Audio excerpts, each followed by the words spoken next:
ua njoh të gjithë dhe trimërin. E di se gjithë se cilit nga ju I vlon etja për akmarrje, e dora nuk I dridhet.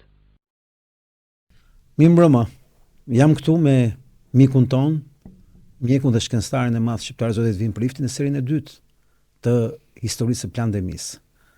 Është një seri e dytë shumë e rëndësishme, po aq e rëndësishme sa e para, duke kujtuar që e para pati një rekord shumë të lartë shikimesh, deri tash shkojnë mbi 20.000 shikime në Facebook dhe YouTube, në Fox News edhe në faqen tonë të Aleanca Konservatore për Shqipërinë. Mund të them me plot gojën që ke Fox News mezi po e pristin serinë e dytë, Zoti Edvin, se e kanë parë me kaq vëmendje. Dhe nuk janë vetëm publiku, por janë edhe vetë gazetarët dhe drejtuesit që e ndjekin me shumë vëmendje. Po në fakt ju ka bërë shumë bujë edhe për faktin se ishte një material I plot që flet për një histori të gjatë. Deri tani Zotin Edvin Priftin e kemi parë në 2 televizione, në 2 emisione që ka shpjeguar brenda kuadrit të emisioneve hapësirës orare televizive. Por këtu është hera e parë që është një podcast I plot që do të jetë me orë të tëra I gjithë cikli, që ne të kuptojmë atë që kemi nevojë të dimë më saktë, sepse ne kemi informacion, po informacioni që kemi ne është I llojit divulgativ, I llojit përgjithshëm, aq sa ne mund të marrim. Edvini është burim I autoritetit dur shkencor për të analizuar dhe për të kuptuar një histori të jashtëzakonshme që ka të bëjë jo vetëm me Zotin Edvin Prifti, po edhe me njerëz që sot ndodhen në botën tjetër. Janë vrarë kolektet e tij. Ai ka qenë pjesë e një liste prej 25 vetash në një listë emailish që në vitin 2020 23 ku 12 ndodhen në botën tjetër. 14 ndodhen në botën tjetër. Të tjerët janë pa licenca, mjekësh, përgjithsisht të burgosur, përsekutuar, ashtu siç pati edhe rezistencën e vetë Zoti Edvin Prifti, rezistencë përballë qelive, përballë prokurorëve, përballë gjykatave, përballë urdhrave që vinin nga jashtë, pavarësisht Zoti Edvin e trajton këtë si një hipotezë, ne jemi të bindur për këtë gjë, që erdhën pikërisht për ta ndëshkuar, do thoja me fat është Edvini që është gjallë, raport me çpam pe kolektet e tij. Por ne dim shumë mirë se si u bë karriera e Zotit Altin Dumani në atë institucion, që filloi karrierën e tij me Zotin Edvin Prifti. Bëri një dosje, e plotsoi, e mbushi, e arrestoi Zotin Edvin Prifti me akuza totalisht të rreme dhe për këtë shkak bëri karrierë. Jurikim e shpërbleu 2 vjet më pas, duke ushtruar ndikimin e saj që ai të bëhej kryetari I SPAK-ut, si që zbatoi urdhrat që erdhën nga jashtë. E them këtë gjë me plot bindje, me plot gojën, pasi kam 2 vjet e gjysmë dua të mbush mendjen Zotit Edvin Prifti për të tezë dhe tashmë shumë njerëz janë të bindur për këtë gjë. Ne kemi dërguar dhe një letër Zotit Kennedy në Amerikë, edhe shefit CIA-s, pikërisht sepse dhe shefi CIA ishte nga personat e parë, të cilët që në vitin 2020 u morën me historinë e origjinës së koronavirusit dhe konferenca e tij shtypit e parë si shefi CIA-s ishte pikërisht deklasifikimi I të gjithë dokumentave mbi origjinën e virusit. Që ashtu siç tha Edvin Prifti 5 vjet më parë, ashtu si e tha dhe gjatë tyre 5 vjetëve, doli e vërtet. Virusi vinte nga laboratori, nuk vinte nga laku origjinatës. Dhe këtë histori do ta shpjegojmë sot me detaje në aspektin e një panorame të plot që kemi nevojë të lejmë çdo punë, ta ndjekim me vëmendje dhe nëse kemi punë, të përjetojmë një kohë tjetër për ta parë nga e para deri në fund gjithë këtë histori. Na duhet ta dimë, na duhet ta shikojmë, na duhet ta dëgjojmë dhe mbi të gjitha të lexojmë. Sepse kjo është një histori që ka të bëjë me jetën tonë. Ka të bëjë me të afërmit tanë që I vran, ka të bëjë me të afërmit tanë që janë në rrezik jete për shkak të vraksinimit, siç e quaj unë, dhe mbi të gjitha për të kuptuar se sa të lumtur duhet të jemi që fëmijët e Shqipërisë I shpëtuam. Jemi në një seri të dytë që unë do thotë bëuni gati për të ndjekur me vëmendje një histori të gjatë, ku Zoti Edvin Prifti ka përgatitur në formën e një PowerPoint-i, njësoj si një prezantim në një klasë, për të shpjeguar një histori të gjatë, e cila është e rëndësishme për ne, por është e rëndësishme edhe për historinë. Jam I sigurt që ky podcast do të regjistrohet dhe do ruhet si një moment I caktuar historik për Shqipërinë, ku autoriteti më I lartë shkencor në fushën e mjekësisë, po sidomos në mënyrë rastësishme do të thoja po është punë e Zotit më saktë, që prej 15-20 vjetë Zoti Edvin Prifti është një nga njohësit për shkak të angazhimit të tij profesional dhe shkencor dhe mjekësor mbi atë që quhet terapi gjenike. shumë rëndësishme si temë, ka të bëjë me vaksinat, ka të bëjë dhe me historinë e vet Edvin Priftit që ka pasur fatin të jetë pjesë e ekipeve shkencore që janë marrë me terapinë gjenetike, siç e shpjegoi edhe në emisionin e kaluar në serinë e parë. Uroj që të kemi kohën e dur për ta ndjekur, sepse bëhuni gati për një podcast që nuk është i shkurtër. Po gjithsesi kur të mbledhim gjitha bashkë këto copra sërish, do të jetë një blok i madh i rëndësishëm që do na duhet gjithëve. Unë do ta konsideroja si avokat edhe si provë në gjykatë. Mirëmbrëma i dashur. Mirëmbrëma. Faleminderit. Është kënaqësi që jam këtu me ty përsëri dhe e kam prit me kohë që ne të kishim këtë mundësi kaq të bukur, ku unë besoj që jam me fat që jam i pari që po të intervistoj në një podcast, ndryshe nga emision. Besoj dhe i fundit. Nuk e di. Asnjëherë mos themi kur. Besoj dhe i fundit sepse pavarësisht se ka patur televizione që më kanë kërkuar të debatoj mbi këtë rishtazi, edhe sikur se ju e thatë, unë vendosa vetëm në pak raste, në pak okazione të shprehem në intervista vetëm për vetëm, sepse edhe me të dhënat që dolën paraprakisht, edhe me vendimet e Kongresit, Senatit Amerikan, shërbimeve amerikane, shërbimeve gjermane etj., të cilat konfirmuan ato çfarë kishim thënë ne 5 vjet më parë, besoj se nuk ka kuptim që debatohet më, apo jo.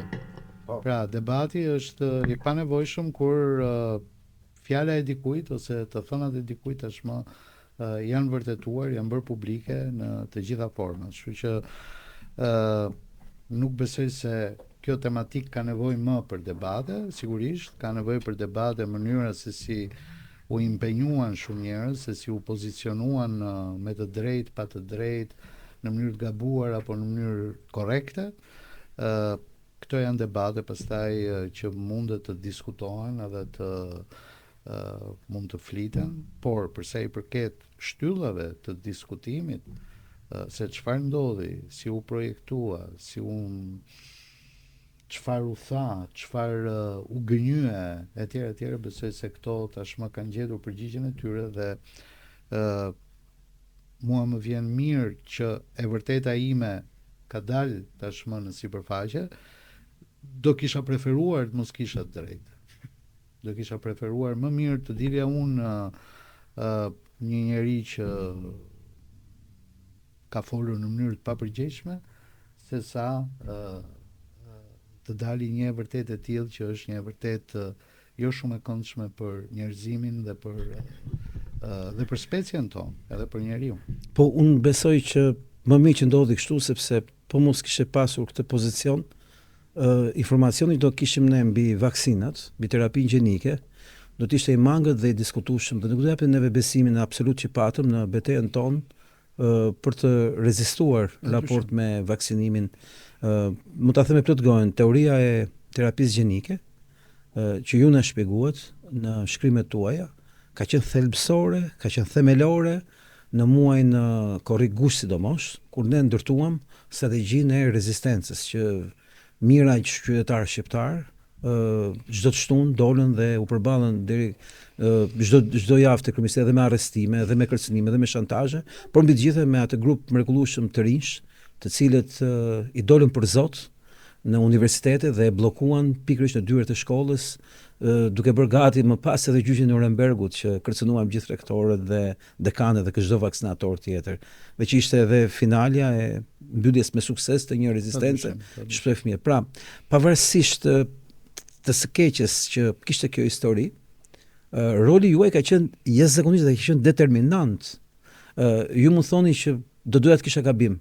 Shqyr që patë drejt, sepse po të mos kishe pasur të drejt aq fort, ne do të kishim bërë dot atë rezistencë. Do doja të kisha gabim sepse sigurisht në momentin kur njerëzimi u mbush me informacione nga më të çuditshme, kur fshihej gjithçka, por nuk thoje vërteta etj. Dhe në fund fare doli si përfundim që kjo është një diçka e organizuar nga po vetë njeriu, e prodhuar nga njeriu, sigurisht pastaj gjithë ngarkina bie bie në tokë, sepse në qoftë se koronavirusi është ky koronavirusi i 2019-s u prodhua në mënyrë artificiale laboratorike, atëherë gjithë ngrehina edhe më tejshme e vaksinave etj bie në tokë. Se qëllimi atyre që e prodhuan mund të jetë i barabartë me qëllimin atyre që prodhuan vaksinën. A janë të njëjtët në thelb? Po ka Fauci dhe Gates, a janë të përfshirë të dyja? Padyshim. Bill Gates përfshihet të çpati ka? Roli i zotit Fauci është më së i qartë, është evidentuar në qindra raportime, po ashtu edhe roli i Bill dhe Melinda Gates Foundation, të cilët janë sponsorit kryesor të asaj agjencie që quhet Eco Health Alliance, të cilët janë dhe organizatorët e gjithë projektit të prodhimit të Covidit. Tani paraprakisht unë do doja që të bënim disa premesa, për t'ia shpjeguar publikut. Në radhë të parë, ky është një prezantim që është paraqitur në disa takime, edhe shkencore, edhe jo shkencore, divulgative brenda dhe jashtë vendit.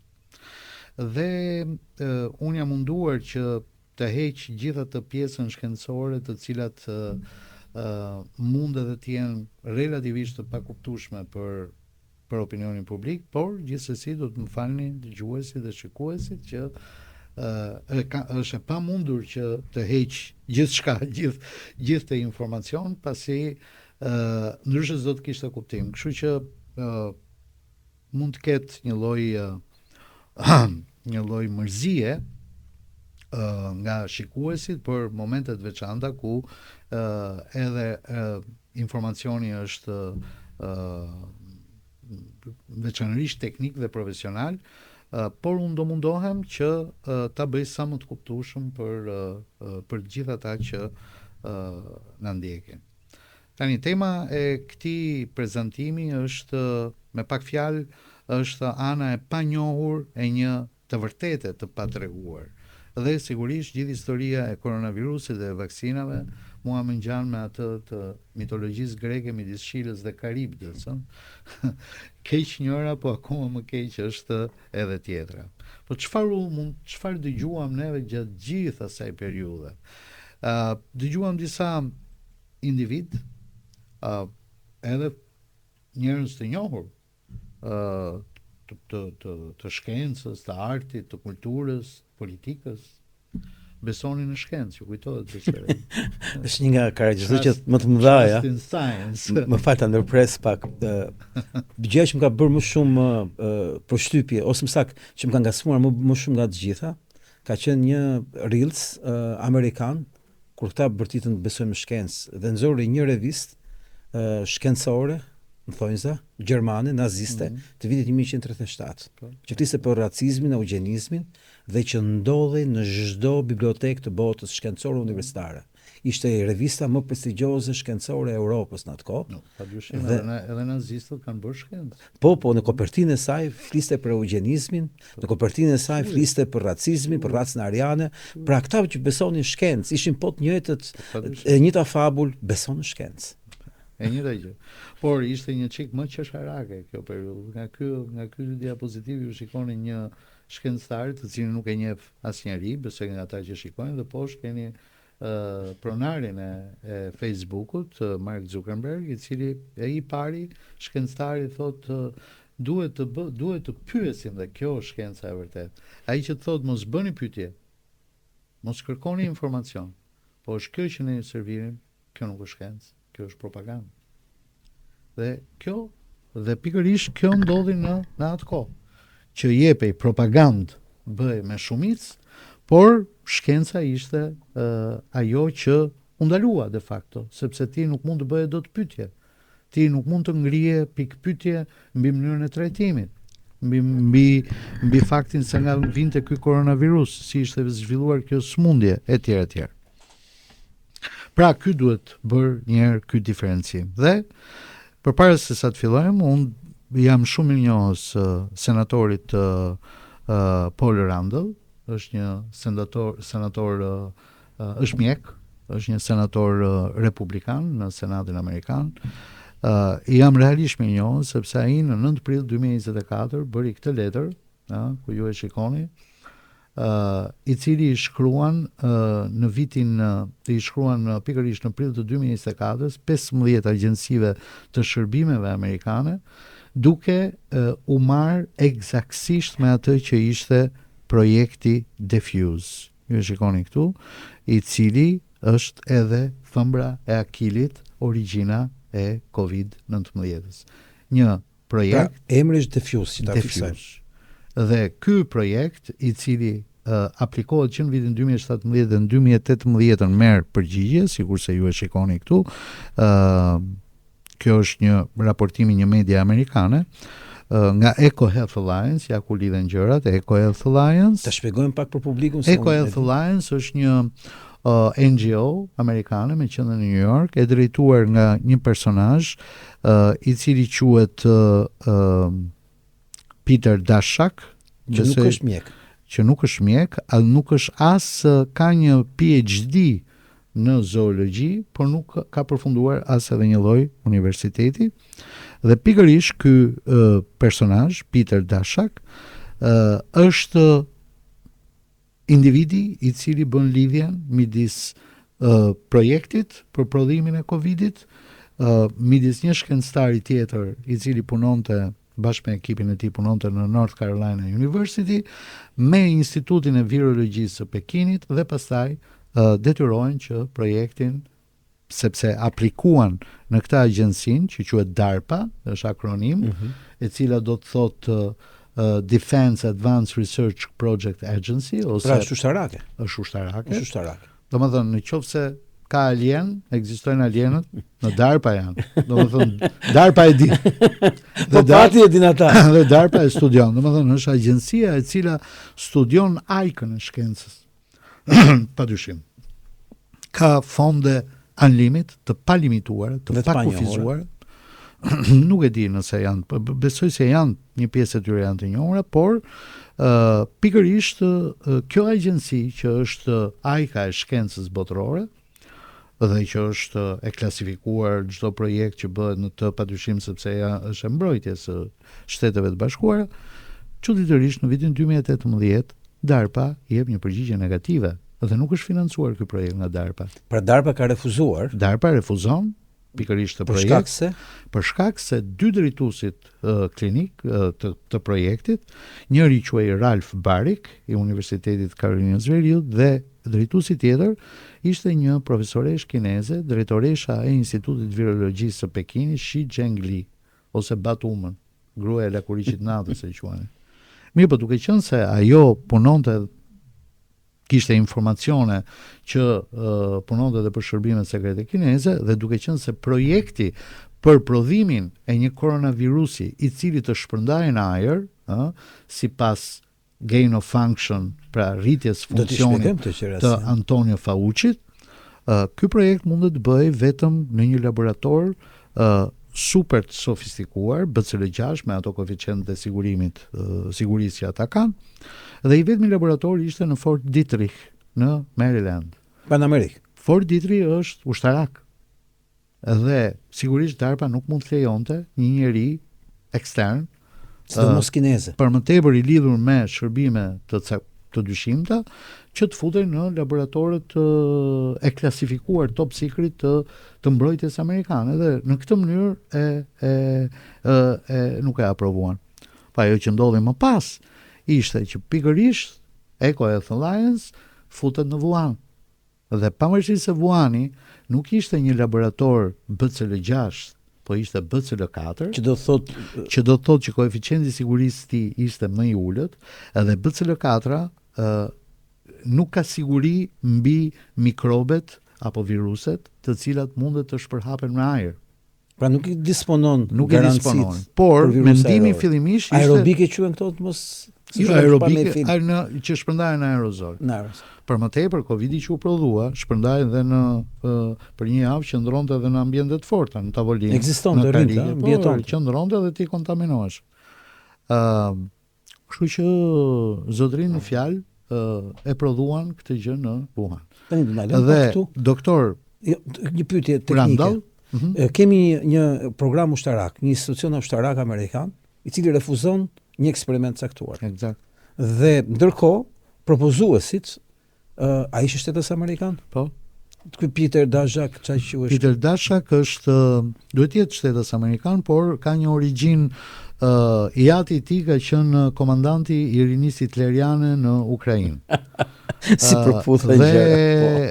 Dhe britanikët, sovjetikët kur pushtojnë Ukrainën e burgosin, e dënojnë me vdekje, mos gaboj, por britanikët gjenë një mundësi për ta blerë dhe e shpëtojnë dhe është rritur në Angli, është martuar në Angli dhe ka bërë Se që më kujton historinë e George Sorosit kjo mua. Nga Hungaria në Angli, nga Anglia në Amerikë. Mos merremi me këto se po të hym tyre debateve ty të dalin dhe shpesh do gjëra, kështu që megjithatë. Pra, praktikisht në fal edhe diçka për këtë kinezën. Kjo kinezë ishte shtetas amerikane apo nuk ishte?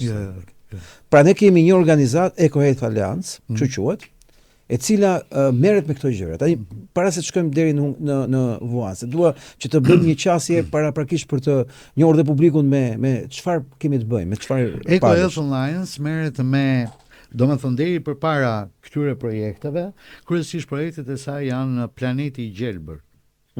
Pra, më fal, planeti i gjelbër bëhet pjesë nga njerëzit. Atëherë pastrojmë njerëzit që të domethënë jo, ata e shprehin dhe hapur që pikërisht prezenca e njeriut është një problem për planetin etj dhe janë domethënë të gjitha projektet e tyre janë në si thuash për mbrojtjen e natyrës, për mbrojtjen e kafshëve, mision, ata bënë misionin e tyre që kanë. Edhe lidhja e qafe njerëzit dhe vëmë gjelbër atë planetin. Lidhja e tyre, domethënë nga misioni, po çdo njeri prej nesh mund të futet në Google dhe të futet në faqen e tyre, Eco Health Alliance. Diçka kështu nëse ke parasysh është e vjetër si organizatë apo e re? Nuk kam kërkuar për këtë gjë, me thënë drejtë, nuk më ka interesuar, po duhet të ketë disa vite se ka me qindra njerëz shkencëtar të cilët punojnë për të, full time dhe part time. Buxhete gjigante besoj. Besoj se po. Bill Gatesi, me sa kam parë, është i përfshirë në Bill dhe Melinda Gates Foundation janë një nga financuesët e kësaj. Po për shembull Peter Daszak është një personazh bile në senatin, në një nga këto dëgjesat në senatin amerikan, edhe është pyetur se sa e ka rrogën dhe ishte një njerëz që kishte një rrogë $500,000 amerikan në vit. Kështu që futet në njerëzit më të paguar nga më të paguar sigurisht në Amerika dhe presidenti ka 400,000, Obama e kishte 400,000. Ky është niveli i kësaj NGO-je. Pra është një NGO potente, e fuqishme, me burime financiare të shumë llojshme, megjithatë, të cilat edhe nuk raportohen, paktën unë nuk kam qenë interesuar, nuk kam kërkuar. Por ajo gjë që është e rëndësishme është pikërisht senatori në fjalë, i cili arrin dhe divulgon këtë gjë dhe që nga ky moment, që nga 9 prilli i vitit 2024 fillon edhe betejë e madhe sepse në Senatin dhe Kongresin Amerikan, sepse pikërisht Dr. Paul Randall mori në dorë projektin Diffuse. Dhe në këtë moment ne kemi projekt Diffuse, të cilin neve, ata 23 vetat që juve përmendet një email, neve e kemi marrë për të parë në janar të vitit 2020. Në janar të vitit 2020. Eksaktësisht 4 vjet përpara. Pra, unë mund ta them me plot gojën, duhet të jesh i lumtur që e gjallë. Me sinqeritet ta them të gjë, sepse bëhet fjalë për janar.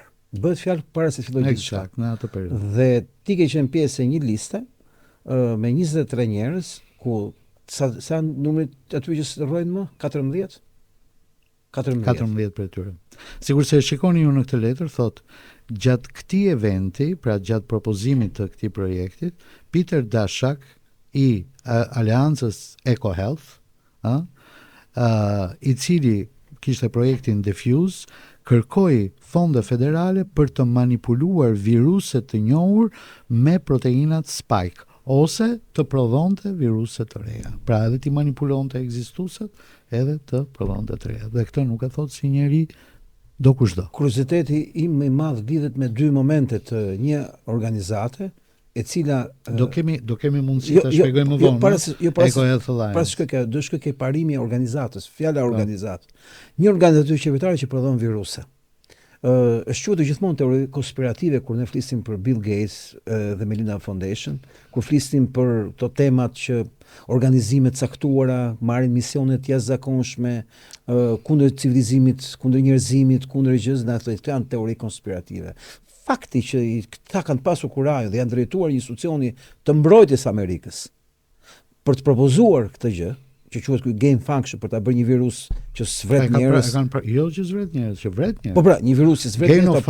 Gain of function është një metodologji e cila ka të bëjë me modifikime gjenetike të viruseve, por jo vetëm të viruseve, edhe të mikrobeve, nesër pas nesër edhe të kafshëve, edhe të kërpudhave, edhe të njeriut vet. Se më kanë thënë që kërpudhat janë shumë të rrezikshme. Po nëse bën një gain of function të një njeriu që të vrasë njerëzit e tjerë, edhe ky quhet gain of function. Pra gain of function ka të bëjë me rritjen e funksionit të një specie e cila për njeriu është e padëmshme duke e kthyer në të dëmshme. Në të vërtetë këto procese nuk është se janë bërë dhe më përpara. Domethënë në historikun e virologjisë të shikosh se çfarë armësh biologjike kanë prodhuar qoftë edhe rusët e tjerë janë të pa që është më mirë mos i themi, por kjo nuk është një gjë e re, gain of function. Por sigurisht në vende demokratike këto fillojnë dhe bllokohen. Pse? Sepse ka një legjislacion, ka një ligj Shtetet e Bashkuara të Amerikës që në vitin 1966-67, mos gaboj, periudha e Nixonit, që u vendos që Amerika të mos marrë pjesë në evolucionin dhe progresin e këtyre tip armëve. Okej? Ndërkohë që vendet tjera diktatoriale, tiranike, sigurisht që vazhdonin manipulimet e tyre. Rasti i Kinës apo rasti i Rusisë, Bashkimi Sovjetik.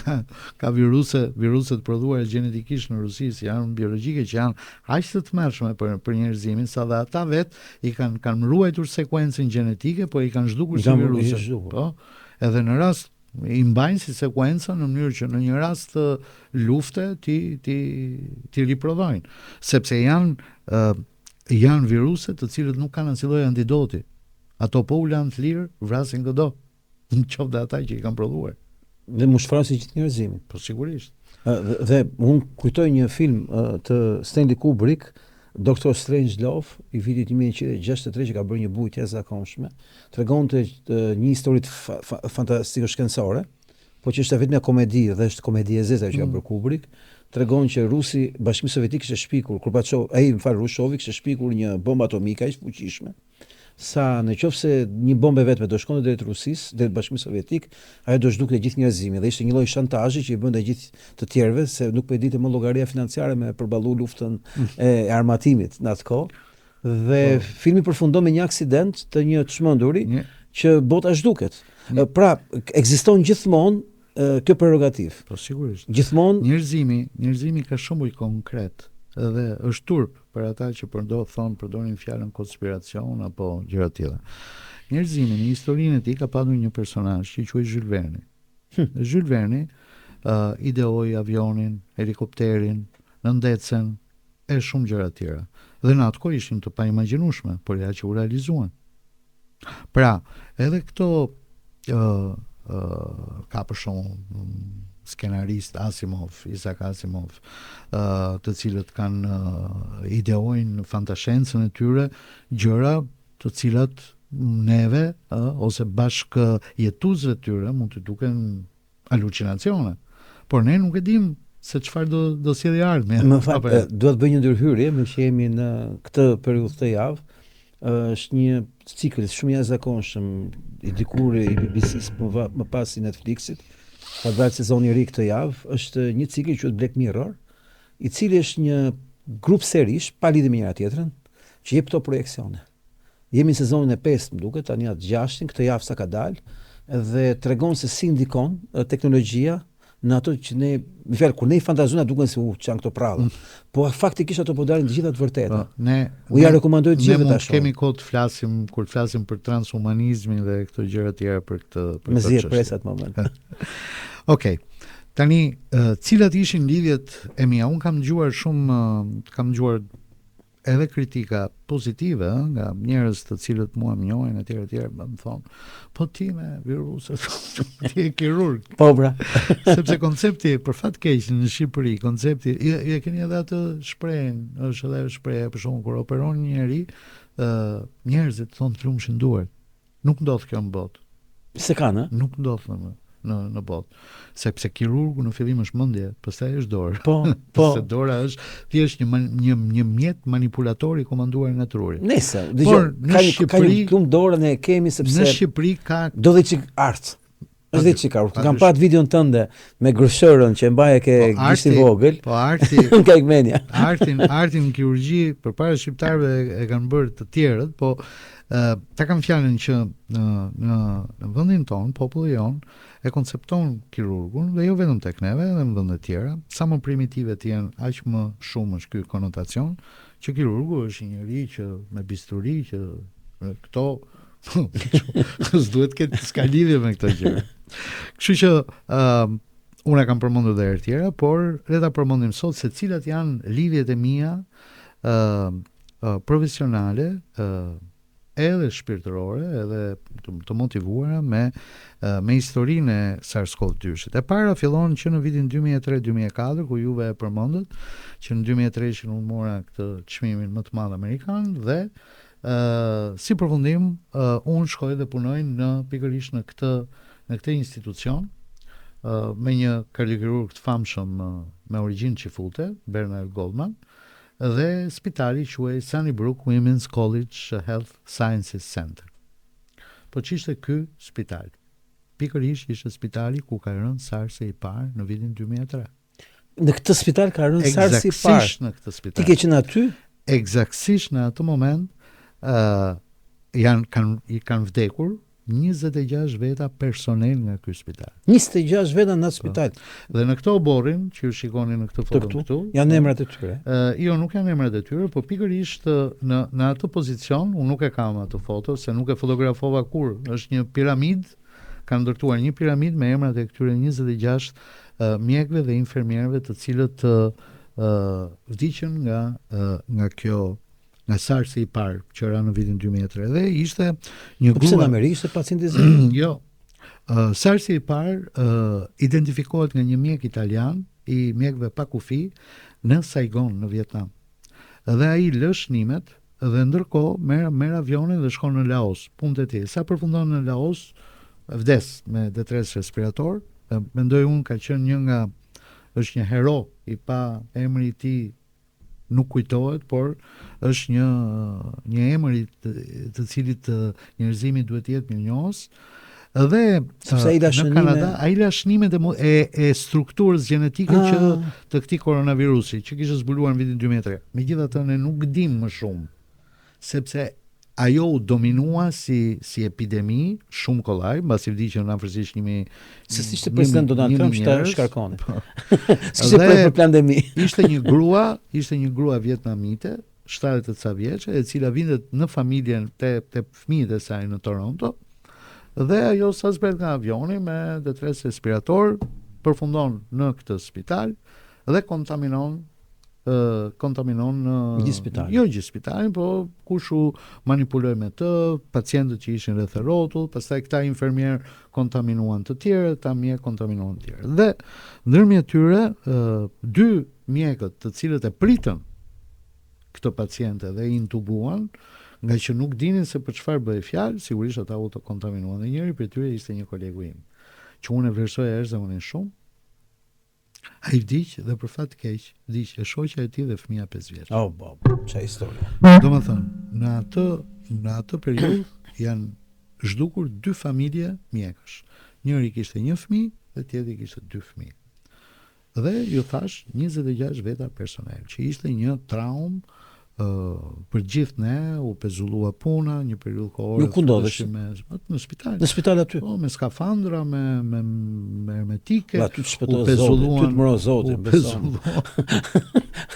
Ty të mbro Zoti valla. Pra kjo ishte lidhja e parë. Lidhja e dytë është pikërisht kjo, ky aparat që ju shikoni këtu që quhet ECMO, që vjen nga anglishtja extracorporeal membrane oxygenator ose oksigenatori extrakorporal. Ky është një aparat që e përdorin vetëm kardiokirurg. Ka lindur në kardiokirurgji për zëvendësimin e punës së të zemrës dhe të mushkërive. Dhe kryesisht neve e kemi përdorim për pacientët e transplantuar, të cilët prodhonin infeksione aq të rënda sa shkatërroi gjithë mushkëria, dhe atëherë për ta lënë mushkërinë e qetë, neve vendosim të aparat për 1 javë, 2 javë, 3 javë derisa mushkëria rikuperonte. Dhe pacienti shpëton.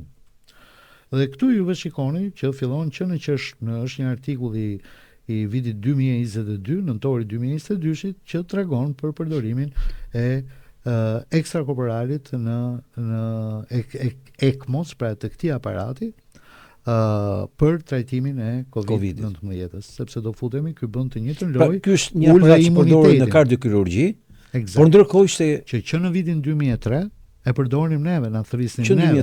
Po, në Toronto, kur ishte në një pacient që intubimi nuk po vdiste, po ikte, atëherë dhe që ishte relativisht pacient i ri në moshë, që s'kishte shumë faktor rreziku, sëmundje shoqëruese etj, na thrisnin dhe vendosim ECMO. Dhe pacienti i rizgjuar, nuk është se është në kontakt me familjarët, dhe gjithë punën e mushkërive e bën pikërisht ky aparat. Dhe çfarë duhet dalë këtu? Duhet dalë pikërisht në këtë artikull të botuar në tetor të vitit 2020. Tetor. Po. Ky është botuar nga, domethënë, nga vendi ku unë jam specializuar në Itali. Antonio Marullo, që është autori i parë, është një kolegi im që kemi qenë ka qenë 2 vjet përpara meje në specializim, por gjithë kolegët e tjerë ju shikoni, emri i fundit Giacomo Frati, Fabio Miraldi, ju po të hyni në internet, ju shikoni 10 publikime që janë të përbashkëta me këta, ku është dhe emri im. Ju keni qenë në ekipe studimore bashku.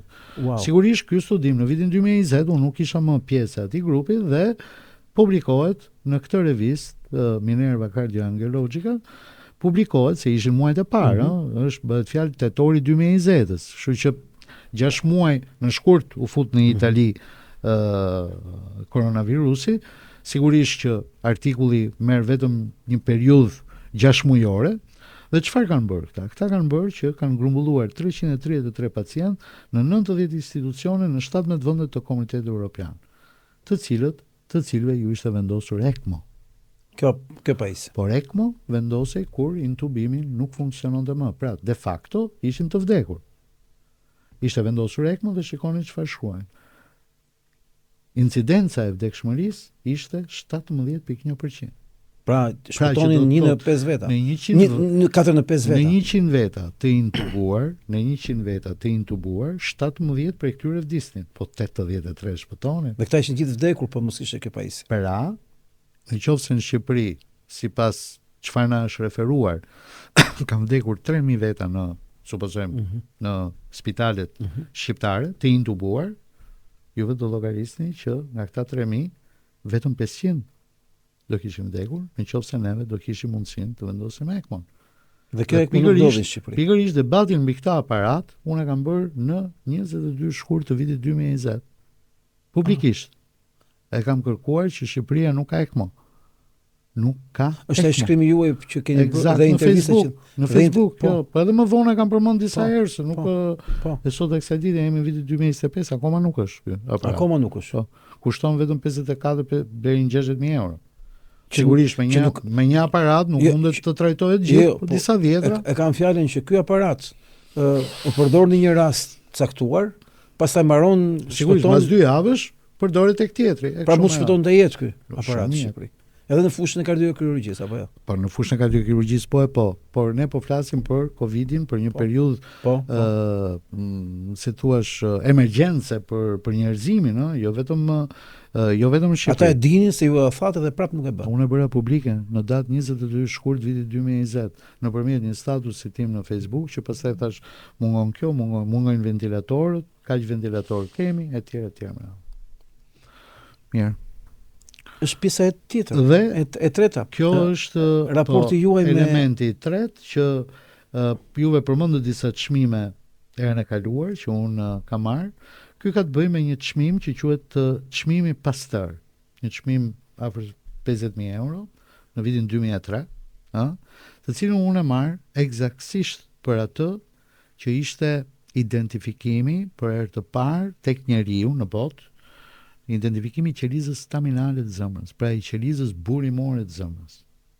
Edhe një lutem se ishte pak e ngatuar. Lutem. Atëherë, organizmi jon vjen nga bashkimi i dy qelizave, spermatozoidit nga mashkulli dhe vezës nga nëna. Këto dy qeliza kanë gjysmën e materialit gjenetik që ne mbartim, dhe ne marrim gjysmën nga babai, gjysmën nga nëna. Pastaj kjo qelizë, që është qeliza mëm, nga bashkimi i këtyre dyve, fillon prodhon disa qeliza tjera. Dhe secila prej këtyre janë qeliza burimore. Pra, qeliza e parë, eksakt. Qeliza e parë është shpjeguar një çik në mënyrë ordinare, po qeliza e parë e cila është përgjegjëse për prodhimin e qelizave të zemrës. Po zemra ka një problem, jo si organet e tjera, se qelizën staminale në gjak e gjem kollaj. Por në zemër është shumë e vështirë. Pse? Sepse zemra e njeriut që në momentin e jetës son brenda barkut nënës është e maturuar, është e pjekur. Wow. Më kuptoni? Prandaj dhe po të vendosësh ti, për shembull në nënat e reja ose ato që do bëhen nëna kur janë shtatzan, shkojnë dhe bëjnë një eko dhe ajo ekoja tregon traurat e zemrës së bebit. Po, sepse ajo punon, po e vërtet. Po. Dhe në momentin kur ai lind, ti nuk mund të gjesh qelizë burimore. Por çfarë bën? Sepse ka kryer detyrën, është bërë. Eksakt. Atëherë neve arritëm të identifikonim këto qeliza burimore nëpërmjet një studimi, nëpërmjet një katene, një zinxhiri trajtimesh për të bërë atë që ne i themi evolucion retrograd.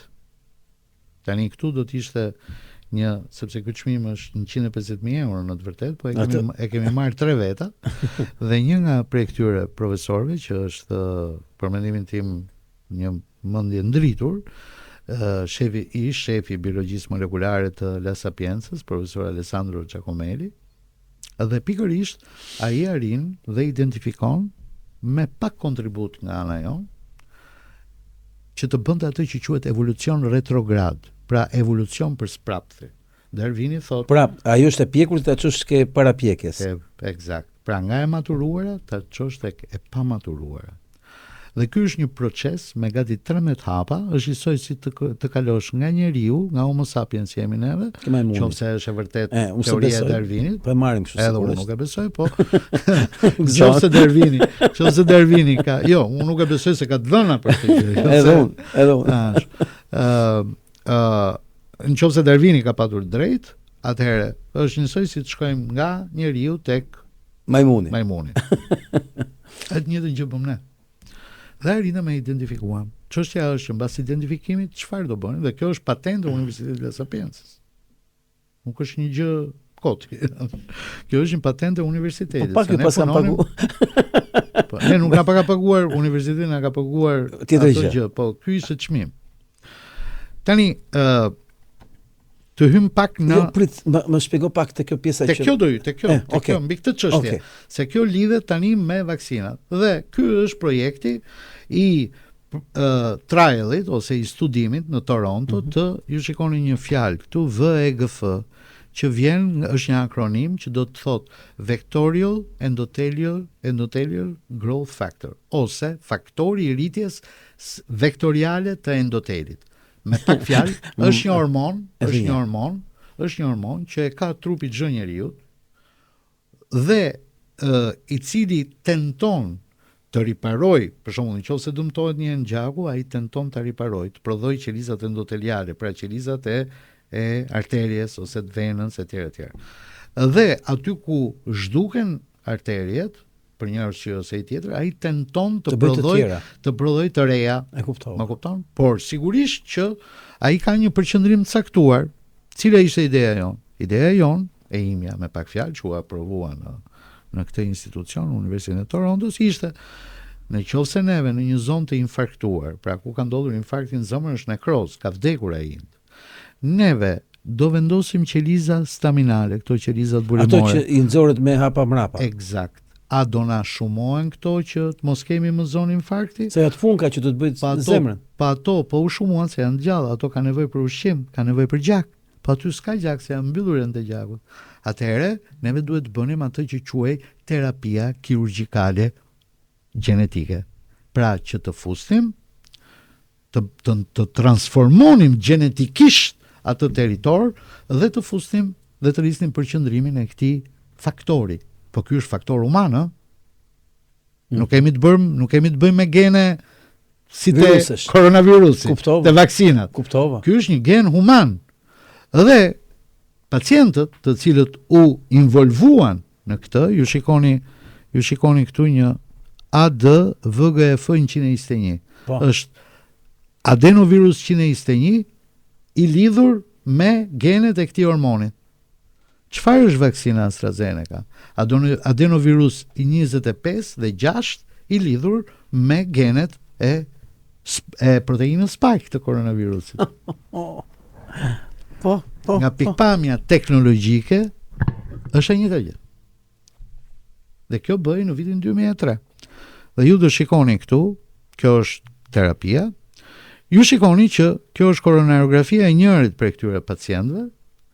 Dhe shikoni që këtu nuk ka arteria koronare, ishte e mbyllur kjo arteria koronare. Gjatë operacionit vendoset një strukturë e atashuar brenda e lidhur me muskulin e zemrës, i cili lëshon gradualisht këtë adenovirusin 121, i cili ishte i lidhur me hormonin, me genet e hormonit, në mënyrë që ta injektonte në mënyrë graduale substancën e vet. Po substanca e vet ishte material gjenetik. Po. Pra, virus i lidhur me hormonin për rritjen e endotelit, pra për rritjen e enëve të gjakut. Procesi quhet angiogeneza ose neoangiogeneza, pra rritja e enëve të reja të gjakut. Që do rriteshin si pasojë e rritjes së përqendrimit të këtij virusi të lidhur me genet e hormonit. Pra ne kemi të bëjmë terapi gjenike. Kjo është terapi gjenike e cila bëhet lokalisht dhe ju që zemra të vetë në funksion. Dhe shikoni mbas 6 muajsh lind një arterie e re koronare, kjo këtu. Këtu nuk është. Duhet ishte në këtë territor. Tani ky virusi që ju përdornit, nuk është virus vdekëprues. Jo. As viruset e AstraZenecës nuk janë vdekëprues. Janë adenoviruse, është një klas virusesh që quhen adenoviruse. Ne përdorim adenovirusin 121. AstraZeneca dhe Sputniku përdorin 25-ën dhe 6-ën në mos gaboj. Nuk ndryshon absolutisht asgjë. Ama ne kemi të bëjmë terapi gjenike. Po është terapi gjenike. Neve fusnim adenovirus i cili merrte genet e hormonit, i lëshonte transportonte pasagjer. Eksakt. I lëshonte brenda qelizave të zemrës, ato e merrshin këtë hormon, këto gene, dhe duke qenë se merrshin genet e hormonit, ato fillonin prodhonin hormon me shumicë. Më shumë se që normalisht duhet prodhojë një zemër në gjendje normale. Po, sepse ky ishte qëllimi jon. Po, të prodhonin me të reja. Po. Se neve po të mos prodhonin me të reja gjaku, këto qeliza staminale do vdisnin. Po. Se s'do kishin nga të merrshin ushqim. Po. E kjo është logjika. Kjo është terapia gjenetike një prej. Pati sukses u bë. Një prej, patjetër. Sigurisht që është me efekte jo të mirë fillta, pra nuk pati atë rezultate eklatant që neve prisnim, por unë mendoj që janë tema të cilat evoluajnë, nuk duan kohën e tyre etj. Po është në rrugën e duhur. Por që pati një sa vjet kjo histori. Kjo është e vitit, domethënë këta pacientë janë bërë në vitet 2003-2004. Unë kam bërë dhe në Shqipëri implantim qelizave staminale. Pra ne qelizat staminale nuk ja merrnim tjerëve, ja merrnim po të njëjtit pacientë. Pra çfarë bënim? Pra manipulimi ishte brenda trupit njeriu, nga trupi njeriu në material trupit njeriu. Eksakt. Neve qelizat staminale 2 javë para operacionit bënim një kanulim, siç bëjmë biopsit që i bëjmë rutinë në pacientët e transplantuar, futesh nga qafa, merr një çik material nga zemra, e çon në laboratorin e profesor Frank Plumer, që do e përmendim më vonë. Ai prodhonte këto qeliza staminale autologe, pra të njëjtit pacient, dhe mbas 2 javësh i proliferonte, i klononte dhe të sillte sasinë që ti kishe kërkuar. Dhe bashkë me këto qeliza ti bëj edhe terapinë gjenetike me gene njerëzor. Dhe pavarësisht se e bëni me gene njerëzor, ti nuk mund ta marrësh dot me mend se sa flet duhet firmonste ai pacient. Dhe një nga këto gjëra që ai firmonste ishte që mbas kësaj terapie, nga që nuk dijeshin efektet, pavarësisht se ishin me gene njerëzor, po e përmend edhe herë, nuk lejoi ai premtonte që nuk do kishte trashëgimtar. Po. Pra, çfarë fëmijësh kishte bërë? Kishte bërë deri në atë ju moment. megjithëse përdoret material brendshëm. Sigurisht. Materialin e tij. Materiali i cili sido që të jetë është natyra njerëzore, është e njeriut dhe jo asnjë laguri qinate. Eksakt. Ju i kërkuat atij që ai të premtojë që nuk do lej pasardhës sepse ju nuk dinit, sepse nuk dihet se çfarë pasojash ka terapia gjenike tek brezi pasardhës. Eksakt. Dhe kjo është një terapi gjenetike vetëm e qelizave të zemrës. Imagjinoni që me vaksinat, me ato që quhen se nuk janë vaksina, me ato që me terapinë që me ideuan për Covidin, fusin material gjenetik në çdo qelizë të organizmit dhe çdo qelizë e jona bëhet motor për prodhimin e proteinës spike. Ndërkohë që këtu ajo gjë që prodhon kjo terapi që ne e bënim 20 vjet përpara ishte një hormon njerëzor, proteinë është ai. Po është një proteinë njerëzore që njeriu e ka në mënyrë, domethënë, e vetmja gjë është që ne nxistim qelizën që të mos prodhonte, themi 1 mililitër, po të prodhonte 20 mililitra nga ky hormon. Pra të rrisnim intensitetin e prodhimit të hormonit në njësinë e kohës. Kush e mori vendimin dhe apo ishte detyruar ta merrte vendimin që ai të premtonte që zërin të pasardhës? Jo, janë pjesë e protokollave. Paska protokolle. Jo, në qoftë se ai vendoste që të nuk firmonste, ai përjashtoi nga studimi, nuk e bën dot. Pra, paska qenë shumë rigoroze. Absolutisht. Që ata që bëjnë këtë terapi gjenike, terapia gjenike duhet të jetë që s'duhet lejmë pasardhës, super kontrolluar. Ndërkohë ne bëjmë gjëja vaksinë që është terapi gjenike për 5 miliard njerëz, 6 miliard njerëz. Do futemi në atë. Tu shikoni se si mbas 14 ditësh që bëj kjo terapi gjenetike, shikoni se sa rritej niveli i këtij hormoni në plazmën e pacientit, ëh. Dhe këto sigurisht janë studimet, domethënë në mikroskopi me biopsitë që bëheshin etj që nuk besoj se janë të rëndësishme për pacientët. Edhe çam kujtove. Çfarë ishte? Një sekond, çam kujtove me këtë që më the tani. Kujtove një debat në studio, live në mëngjes. Ja, kjo është ajo me një mjek, një nga element, dy element ishin, që këta pacientë ishin smur terminal në një stad të avancuar të smundjes tyre dhe not giving birth after such procedure. Pra, aty mbyllej historia e trashëgimisë gjenetike të tyre. Në qoftë se ata nuk e pranonin këtë, nuk futeshin në studim, kishte të tjerë. Dhe më kujtua një moment në mëngjes, një emision me Flavio Qarin, ku një mjek nga këta pro vaksinave guxoi pati kurajë. Dhe kur unë ju referova emrin tuaj mbi origjinë e virusit dhe me pandemin, ai tha, po zoti vin prifti nuk është virolog. Dhe unë i thash, ai ka 20 vjet i thashun, që merr me terapi gjenike që ti se ka berin. Po shiko, mbetemi në nivelin e nuk ka fajda ai, sa ai mbase nuk i di. Po pikërisht mund të ditë kaluarën time etj. Në fakt, por unë kam marrë një çmim shumë të rëndësishëm pikërisht mbi këtë tematik studimi. Pra mbi terapinë gjenike, mbi terapinë kirurgjikale gjenetike. Pra mbi terapinë gjenike si fushë. Që do thotë terapia gjenike për të parë është mësuar nga unë dhe nga të gjithë bashkëpunëtorët dhe bashkëluftëtarët e asaj betejë të madhe që bëm në 2021-shin, 2021-shin, ekskluzivisht nga ju. Është mësuar nga ju. Tu kishte mjek që thoshin është pa mund që është kjo.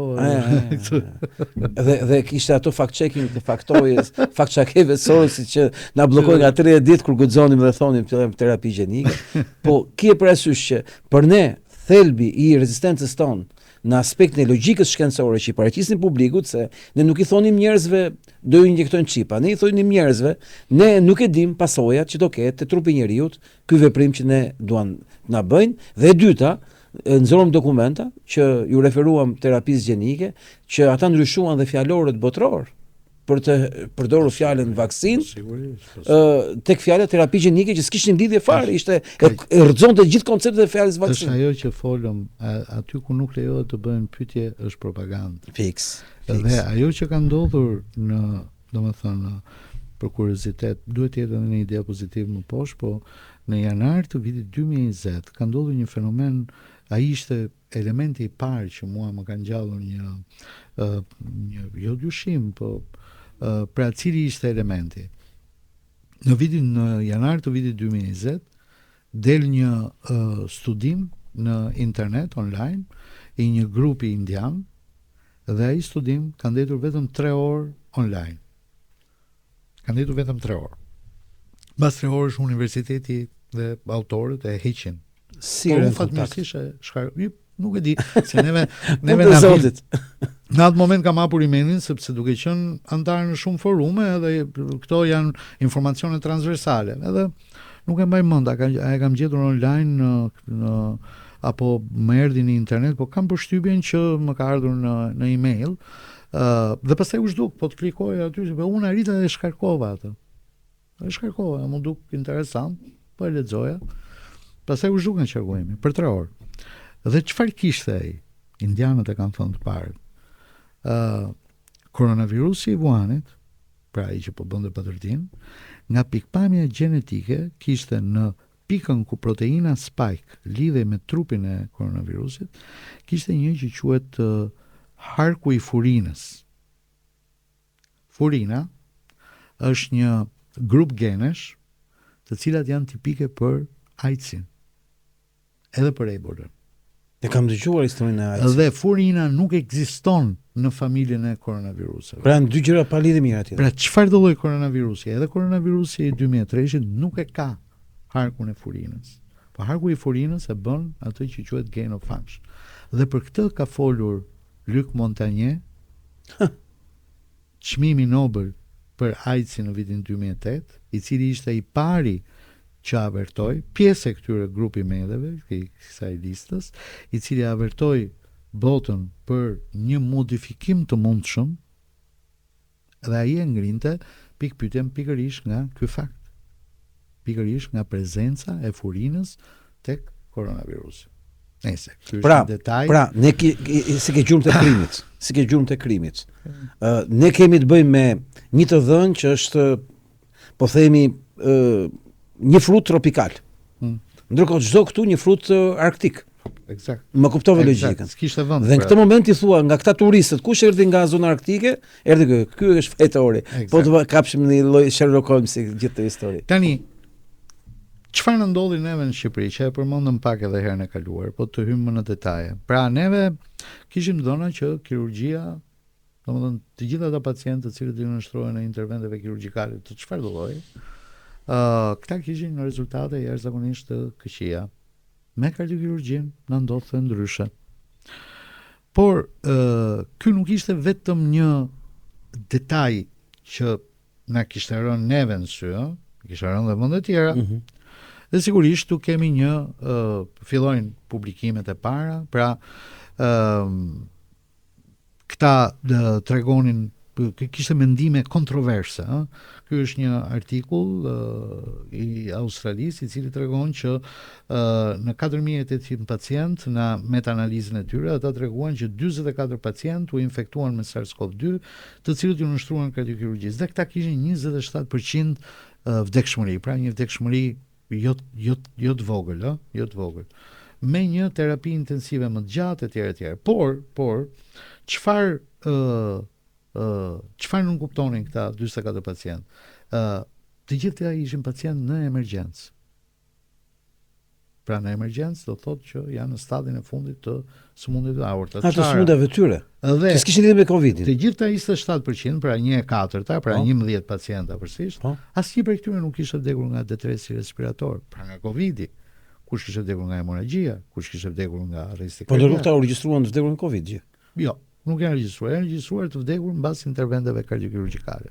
Ashtu sikurse fillojnë studime tjera të cilët tregojnë që i vitit 2022, ky studimi jonë është i vitit 2020, ne po flasim për ky është 2022. Ka që i cili vërtet tregon në një kohort me 62 pacientë me Covid versus 109 pacientëve të tjerë pa Covid, kishin një vdekshmëri të ngjashme. Pra nuk është pra Covidi nuk ishte shkaku. Covidi i rriste vdekshmërinë pacientëve kardiokirurgjikal, pra pacientëve që operoheshin në zemër, që janë pacientë shumë më problematik. Janë operacione shumë më problematik. Dhe shikoni një grup tjetër në më fal, edhe ky është i 2-3 viteve, i 2020-s, në një seri me 25 pacientë treguan që komplikacionet respiratore ishin më të larta në pacientët me Covid, por vdekshmëria ishte e njëjtë. Wow. Pra në pacientët me Covid versus pacientëve pa Covid. Vdisnin njësoj. Pra kishte të njëjtën vdekshmëri. Që do thotë Covidi nuk ndikonte. Që kardiokirurgjia nuk ndikonte. Okay. Në vdekjen e tyre. E kuptova. Ose që mbase ndikonte për më mirë. Ky është një grup tjetër të cilët raportojnë, kjo do ketë qenë vitit 2020 dhe kjo, në mos gaboj. Shumë janë në atë periudhën që akoma nuk dinim dhe neve, të cilët raportonin në 3 raste të operuar në emergjencë, në Angli, në mos gaboj, është Bartholomew Hospital në Londër, në UK, King's College, të cilët asnjë prej tyre nuk i vdiq. Do tani ti je me Covid, të bësh në emergjencë kardiokirurgji, mos vdesësh, ka një pikë pyetje apo jo? Ndërkohë që bëhet stomak, edhe këta vdisin. Ndërkohë këto janë të viteve të dhe shikoni, kjo është një qendër tjetër, kjo është po e vitit 2020, janë 2020 deri në 2022. Ky është botuar në 30 dhjetor 2020, është nga një qendër në Massa Carrara, që ti më pyete, që un kam bërë masterin e kardiokirurgjisë pediatrike dhe këta raportojnë që 18 pacientë, të cilët ishin nështruar operacioneve kardiokirurgjikale gjatë vitit 2020, s'kishte vdekshmëri. Zero vdekshmëri.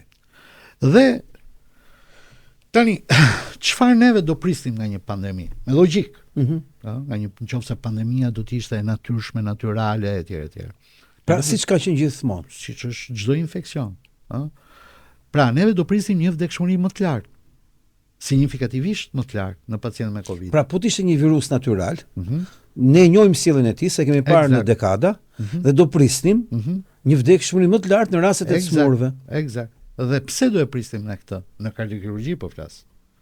Sepse neve përdorim këtë aparatin që quhet aparati i qarkullimit ekstrakorporal, i cili ky aparat zëvendëson punën e zemrës dhe të mushkërive gjatë kohës që neve kryejmë operacionet. Mirë, po çfarë dimë neve për këtë aparat? Ai rrit edhe pa Covidin, ai rrit frekuencën, incidencën e infeksioneve, sepse ai pothuajse zeron përgjigjen imunitare të pacientit në orët e para. Rrim këtu se po dalim temë, sepse unë u futa në një botë shkencore që nuk e njoh dhe po habitesha se si kishte mundësi që duhet kishin prishmëri të tjera, ndërkohë që ti sapo the tani që pikërisht të smurët që futen në një trajtim të caktuar, paska një ndërhyrje e cila i ul imunitetin apo jo? Eksakt. Bukur. Po pra, gjatë kardiokirurgjisë funksionon ky aparat dhe është një fakt shumë i njohur që qarkullimi ekstrakorporal redukton imunitetin dhe shkakton një malfunksionim të qelizave të bardha, të cilat garantojnë imunitetin e njeriut. Pra, po ndodheshin përballë një absurditeti. Pa sens. Duhet ishte e kundërta. Pra, pacientët futen, operohen me kirurgji abdominale, edhe vdesin nga Covidi, pra kur janë të infektuar me Covid, në qoftë se do operoheshin në kardiokirurgji, për shkak se ne i ulim imunitetin, do vdisin 2, 3, 4, 5 herë më shumë, apo jo. Pra do kishte një vdekshmëri më të lartë. Ndërkohë që çfarë na ndodhte? Na ndodhte e kundërta. Po atëre, cilat janë të dhënat? Shikoni, këto janë artikuj të cilët tregojnë që qarkullimi ekstrakorporal që ne përdorim, ky aparat pra që përdorim në kardiokirurgji, ky krijon një përgjigje imunosupresive të qelizave të kujtohet ty për Covidin, nuk flitej më vetëm për antikorpe që prodhohen nga qelizat e bardha B, po flitej për një imunitet të krijuar nga qelizat T, sepse qelizat e bardha të njeriu ndahen në tip B dhe në tip T. Qelizat B prodhojnë antikorpet. Qelizat T nuk prodhojnë antikorpe, por ato vetë shërbejnë për të mbrojtur. Ato vetë luftojnë si qelizë, luftojnë mikroorganizmin, virusin apo bakterin qoftë ai. Dhe çfarë bën? Viruset në përgjithësi nuk prodhojnë antikorpe. Mbrojtjen e njeriu ndaj tyre e bën nëpërmjet qelizave T. Po pikërisht qarkullimi ekstrakorporal shkon dhe shkatron qelizat T. Edhe një herë lutet të shkatron ky aparat. Dhe ul imuniteti. Kardiokirurgji, eksakt. Dhe ul imuniteti. Eksakt. Pra virusi vinte, eksakt. Në rastin me aparat dhe nuk gjente imunitet. Gjente imunitet nuk pa përgjigje imunitare, organizmi nuk përgjigje. Po, nuk përgjigje. Ai shumoi, organizmi nuk përgjigje, mbaronte shumimin, rritë 2 javë, ikte nga ai organizëm, ai nuk vdiste. Se ti nuk vdisje nga infeksioni koronavirusit, por vdisje nga përgjigja imunitare që organizmi njeriu bënte ndaj këtij infeksioni. Pra me pak fjalë. Është si puna e një transplanti organi. Neve kur duam të zëvendësojmë zemrën, se ka marrë fund, vendosim një zemër të një pacient të një njeriu tjetër. Kjo zemër, organizmi nuk e njeh si të vetën. Dhe i lufton me gjitha mënyrat. Dhe ky quhet procesi i flakjes. Për ta realizuar neve këtë, pra ti nuk vdes nga zemra që të kemi transplantuar, por ti vdes nga procesi i flakjes, pra nga përgjigja që bën organizmi nuk e njeh si përgjigja imunitare për ta luftuar atë gjë. Tot infeksioni huaj. Bukur. Është e njëjta gjë që ndodh me koronavirusin. Ne infektoheshim nga koronavirusin, ne s'disim se ky infeksion shkatronte ndonjë gjë. Jo. Po vetë organizmi jon duke luftuar atë luftonte edhe vetveten. E kuptova. I njëjti fenomen. Pra, çfarë kishte ndodhur? Kishte ndodhur një infeksion viral që nuk sillej tashmë si një infeksion viral, po sillej si një transplant organi brenda organizmit tonë. Dhe tishe mjeku i duhur në botën dhe këtë e tregojnë në botën e mjekësisë për 20 e sa vite që merresh me këtë. Domethënë, pra, në momentin që ju flisni për një përgjigje imunitare e cila trupi i njeriu, si thosh, reagon fort me gjithë kapacitetin e vet, gjithë ushtria e vet shkon përballë, e ha nga mbrapa, sepse i vjen një sul nga mbrapa. Sepse s'ka më ushtar që ta mbrojnë, apo jo? Jo. Domethënë, kuptimi është ky që kur futet një infeksion, ne jemi mësuar me infeksione të cilat janë destruktive ato vetë. Ndërkohë që koronavirusi i 2019-s, mbasi futej në organizëm, shumohej, e kontaminonte pra, mbaronte fazën e kontaminimit, organizmi fillonte dhe e luftonte, por duke luftuar atë luftonte edhe vetveten. Dhe fillonte një proces destruktiv, mushkrit. Zjarri mik që quhet. Mushkrit, nuk i shkatronte koronavirusi. I shkatronte përgjigja imunitare e vetë njeriu. Jemi duke bombarduar armikun. Ndërkohë po bombardojmë dhe ushtrinë tonë. Po bombardojmë dhe vetveten. E kuptova. Eksakt. Dhe pikërisht kardiokirurgjia kishte këtë element që ne përdornim një aparat i cili ul këtë përgjigje imunitare. Dhe jepte këto rezultate afascinante, eklatante dhe jashtë logjikës mjekësore për atë kohë. Atëherë çfarë bëjmë? Ne unë filloj i bëj pyetjen vetes për këtë gjë dhe shikojmë si do na dilnin rezultatet tona pra, Dhe fillojmë gjithë vitit 2020 të mbledhim gjithë këta pacientë të cilët operoheshin si në qendrën spitalore universitare, ashtu edhe në strukturat private që i operonim po ne, unë dhe kolegët e mi, të cilët ishin të kontaminuar, të kontaminuar me SARS-CoV. Akoma jo të gjithë prej tyre kishin shfaqur sëmundjen e COVID-19-s. Por ç'ishte më interesantja ishte që në atë kohë u dha një urdhër nga ministria që sigurisht ta pacient nuk duhet të operohen përveç rasteve emergjente ose urgjencave. Dhe në të vërtetë ashtu ndodhi. Pra, ç'ishin pacientë të programuar se ne nuk dinim se me çfarë po përballoheshim, ëh. Kështu që ne filluam të studionim të mlidhnim gjithë ta pacientë nga shkurti i vitit 2020 deri në dhjetor të 2020-s, ishin mblidhen rreth 38 pacientë të diagnostikuar përpara interventit me kontaminimin të kontaminuar me SARS-CoV-2 ose kur ata dilshin pozitiv gjatë javës parë të operacionit. Pra, çfarë do thotë kjo? Do thotë që ne nuk e dinim nëse ishin të kontaminuar, por ditën e 5, ditën e 6 mas operacionit na dilte testi PCR pozitiv, që do të thotë që këta ishin futur të kontaminuar, sepse periudha e inkubimit e SARS-CoV-2 ishte 2 javë, mbas 2 javësh ai dilte pozitiv në këtë ekzaminimin që bëj me PCR. Dhe gjatë të njëjtës periudhë u operuan rreth 785 pacientë të tjerë, të cilët nuk rezultonin me Covid. Dhe menduam t'i krahasonim këto dhëna. Përpara operacionit nuk kishte ndonjë diferencë midis këtyre dy grupeve. Këto janë të gjithë tipet e kirurgjisë që u bën, 21 prej këtyre ju nështruan bypassit, 12 prej këtyre kirurgjisë valvulare, 5 prej këtyre diseksionit, pra çarjes aortës etj. Dhe nuk është se kishte një diferencë me grupet e tjera me grupin tjetër të pacientit. Por çfarë kishte diferencë? Kishte diferencë që grupi i parë, pra pacientët të cilët ishin të kontaminuar, kishin një përqindje më të lartë të rrezikut. Ky është një skor që neve e përllogarisim për të gjithë pacientët që i nënshtrohen interventeve të kardiokirurgjikale, dhe shikoni që ky Euroscore, themi, ishte më i lartë në grupin e pacientëve që ju nënshtruan që ishin të kontaminuar me Covid, si dhe përqindja e emergjencave dhe urgjencave ishin 21 emergjenca nga 38 pacientë të cilët ju nënshtruan këtij interventi. Shikoni që 22 prej 38 pacientëve me Covid ishin, ose 58% ishin totalisht asimptomatik. Por në të vërtet kishim 5 pacientë ose 13% të tyre të cilët ishin në simptomat të qarta të Covidit përpara operacionit.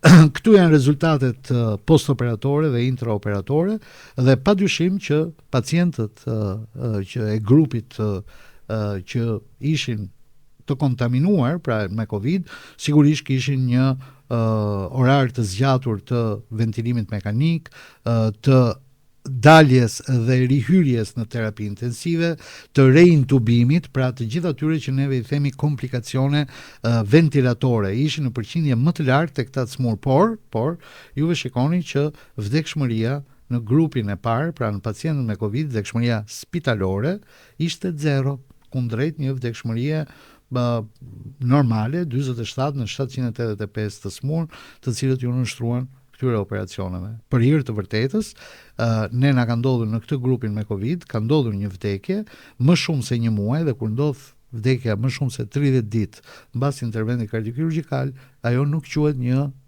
vdekje për definicion, një vdekje e lidhur me interventin, dhe pikërisht ka ndodhur në një pacient i cili u dërgua më pas në spitalin infektiv, dhe atje mbas më shumë se një muaj gjeti vdekje. Dhe një pacient tjetër i cili në informacionin ton vdiq mbas disa muajsh në shtëpinë e tij, por që nuk quheshin vdekje spitalore. Dhe këtu shikoni gjithë parametrat laboratorik të këtyre të smurve, që sigurisht ishin më të alteruar në grupin e pacientëve me Covid. Por, pavarësisht se ishin më të alteruar, vdekshmëria ishte ekuivalente, të themi ekuivalente, me pacientët të cilët nuk ishin të kontaminuar me Covid-19.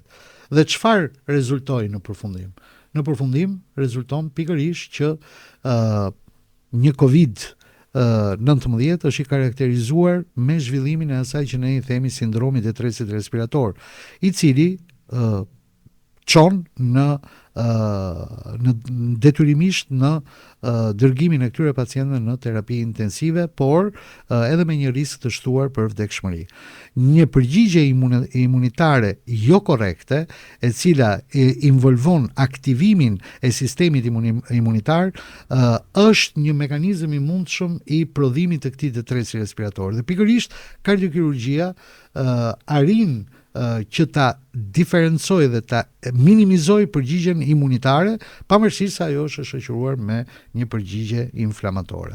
Dhe në konkluzion të gjithë kësaj, tregohet që këto dhëna tonat fillestare, që fatkeqësisht ky është një studim që grupi i studimit përfundon në dhjetorit të 2020 dhe në shkurt të 2021-shit unë u arrestova dhe nuk pata mundësi që ta dërgoja për publikim, sepse ishin dhëna shumë interesante, kështu që ka mbetur thjesht në kuadrin e një prezantimi të këtyre dhënave. Këto dhëna tregonin që infeksioni me SARS-CoV-2 përpara apo mbas kirurgjisë kardiake mund të ketë një dekurs benign, pra jo një dekurs malign që të çojë në vdekjen e të smurëve. Dhe pikërisht ne besojmë në këto të dhëna të favorshme të observuar në pacientët tanë, të cilat mundet të sugjerojnë, ne kurrë nuk mund të marrim atë si thua gradën e vërtetësisë absolute dhe përdorim gjithmonë këtë shprehje, pra mundet të sugjerojnë që qarkullimi ekstrakorporal dhe antikoagulimi që neve përdorim gjatë operacioneve tona mund të prevenojnë zhvillimin e një sëmundje të rëndë të COVID-19. Mirë. Po çfarë kishim neve deri në atë moment? Ky ishte një studim lokal i vogël të dhëna tona paraprake, të grumbulluar në 9 deri në 10 muaj. Po çfarë kishim neve të dhëna deri në atë moment? Neve kishim disa dhëna shumë interesante që vetë publiku i di. Pra me çfarë trajtohej COVID-19? Trajtohej me kortizon. Apo jo? Po. Po kortizoni çfarë është? Kortizoni është një preparat i cili indukton imunosupresionin, pra uljen e imunitetit në tek organizmi i njeriu. Pra kjo përdorje random në periudhën e Covidit. I japim kortizon, përmirësoj pacienti. Po kortizoni vetë ul imunitetin. Pra bën pak a shumë të njëjtin efekt si qarkullimi ekstrakorporal. Më fal, një kuriozitet. Gjyshja ime ka ndruar jetë 95 vjeç. Dhe është fikur 3 ditë si qiriu pak nga pak me mendjen të vëndë me gjithçka. Ajo vënde nga një sëmundje e rrallë dhe çuditshme që duhet përdorte se s'bën kortizon për të ndaluar një lloj si hiperaktiviteti. Ka shumë sëmundje të cilat trajtohen me kortizon, duke filluar që nga sëmundjet autoimunitare etj dhe të gjitha kortizoni përdoret për të mbajtur të frenuar përgjigjen imunitare të organizmit të njeriu, sikurse edhe në rast. Pra kishte një sëmundje autoimune i bie. Me siguri. Ishte një sëmundje 4-5 vjet kishin gjithë Shqipërinë kur Por edhe COVID-19 kthehej në sëmundje autoimune në momentin që ai aktivizohej si sëmundje. Fiks, pra, në logjikë. Godiste vetveten. Përgjigja imunitare godiste vetë organet e vetë. Një shkrim në vitin 2020 në muajin shkurt apo mars, nuk e mbaj mend të mirë. Në mars. Në mars e keni bërë. Mban mend historinë me Zirkon Dishën, që kur ke bërë ti shkrimin ka thënë ky njeri duhet futet në burg. Po pra e thash edhe në serinë e parë ma ka ndjellur. Zirkoni ka qenë i pari që po ka thënë në atë kohë që ky koronavirus është një virus mashtrues që gënjen organizmin. E kishte formuluar mirë fjalinë ai. Po. Mund po ta marrësh nga këndvështrimi i tij, është një virus i cili në të vërtetë nuk të vret ai, por shkakton një reakcion brenda organizmit të njeriu që është vdekjeprurës. Një lloj mashtrimi për sistemin imunitar. Po ai ma tha këtë gjë, që ekuilibron imunitetin e njeriu. Bazuar tek fakti që fëmijët nuk kishin një përgjigje imunitare, sepse ishin imunitet i ri, ishin akoma genuin. Sepse fëmijët akoma nuk kanë një përgjigje imunitare. De facto, kështu që ata shumohet, por organizmi nuk i përgjigjet. Eksakt. Por ne kishim disa dhëna shkencore ndërkohë. Pra përpara se ne të mendonim që qarkullimi ekstrakorporal në kardiokirurgji, i cili ul imunitetin tek njeriu, jep ka efekte benigne tek ta pacient, ne kishim disa dhëna që nga fillimet e trajtimit. Pra, kortizoni përdori rutin. kortizoni ul imunitetin. Në Itali fillon të përdoret ky preparat tocilizumabi, i cili bllokon interleukinën 6. Edhe ky ku përdoret? Edhe ky është një imunosupresor. Ky përdoret si një preparat imunosupresiv në të gjitha ato sëmundje autoimunitare, sikurse është artriti reumatoid, arteriti etj etj. Pra, fillon që puzzle-i të japi kuptim. Pra po fillojnë dhe po japin efekt preparate imunosupresive, pra preparate që ulin imunitetin. Ndërkohë, deri në atë moment thoshin, po kortizonin ta përdorim, po të përdorim të rrisim dhe imunitetin, të japim vitaminë C, të japim zink, të japim këtë, të japim atë. Është kjo një shkak, kjo lloj e virusit që humbën jetën shumë njerëz të shëndetshëm. Mundet. Dhe shumë njerëz jo të shumë shëndetshëm rezistuan. Do dalim tek ajo. Pra, folëm për kortizonin, folëm për tocilizumabin, hidroksiklorokina. Rrim këtu. Çfarë është hidroksiklorokina? Urdhëro. Hidroksiklorokina është imunosupresor. Dhe nuk e them unë, e thot National Institute of Health.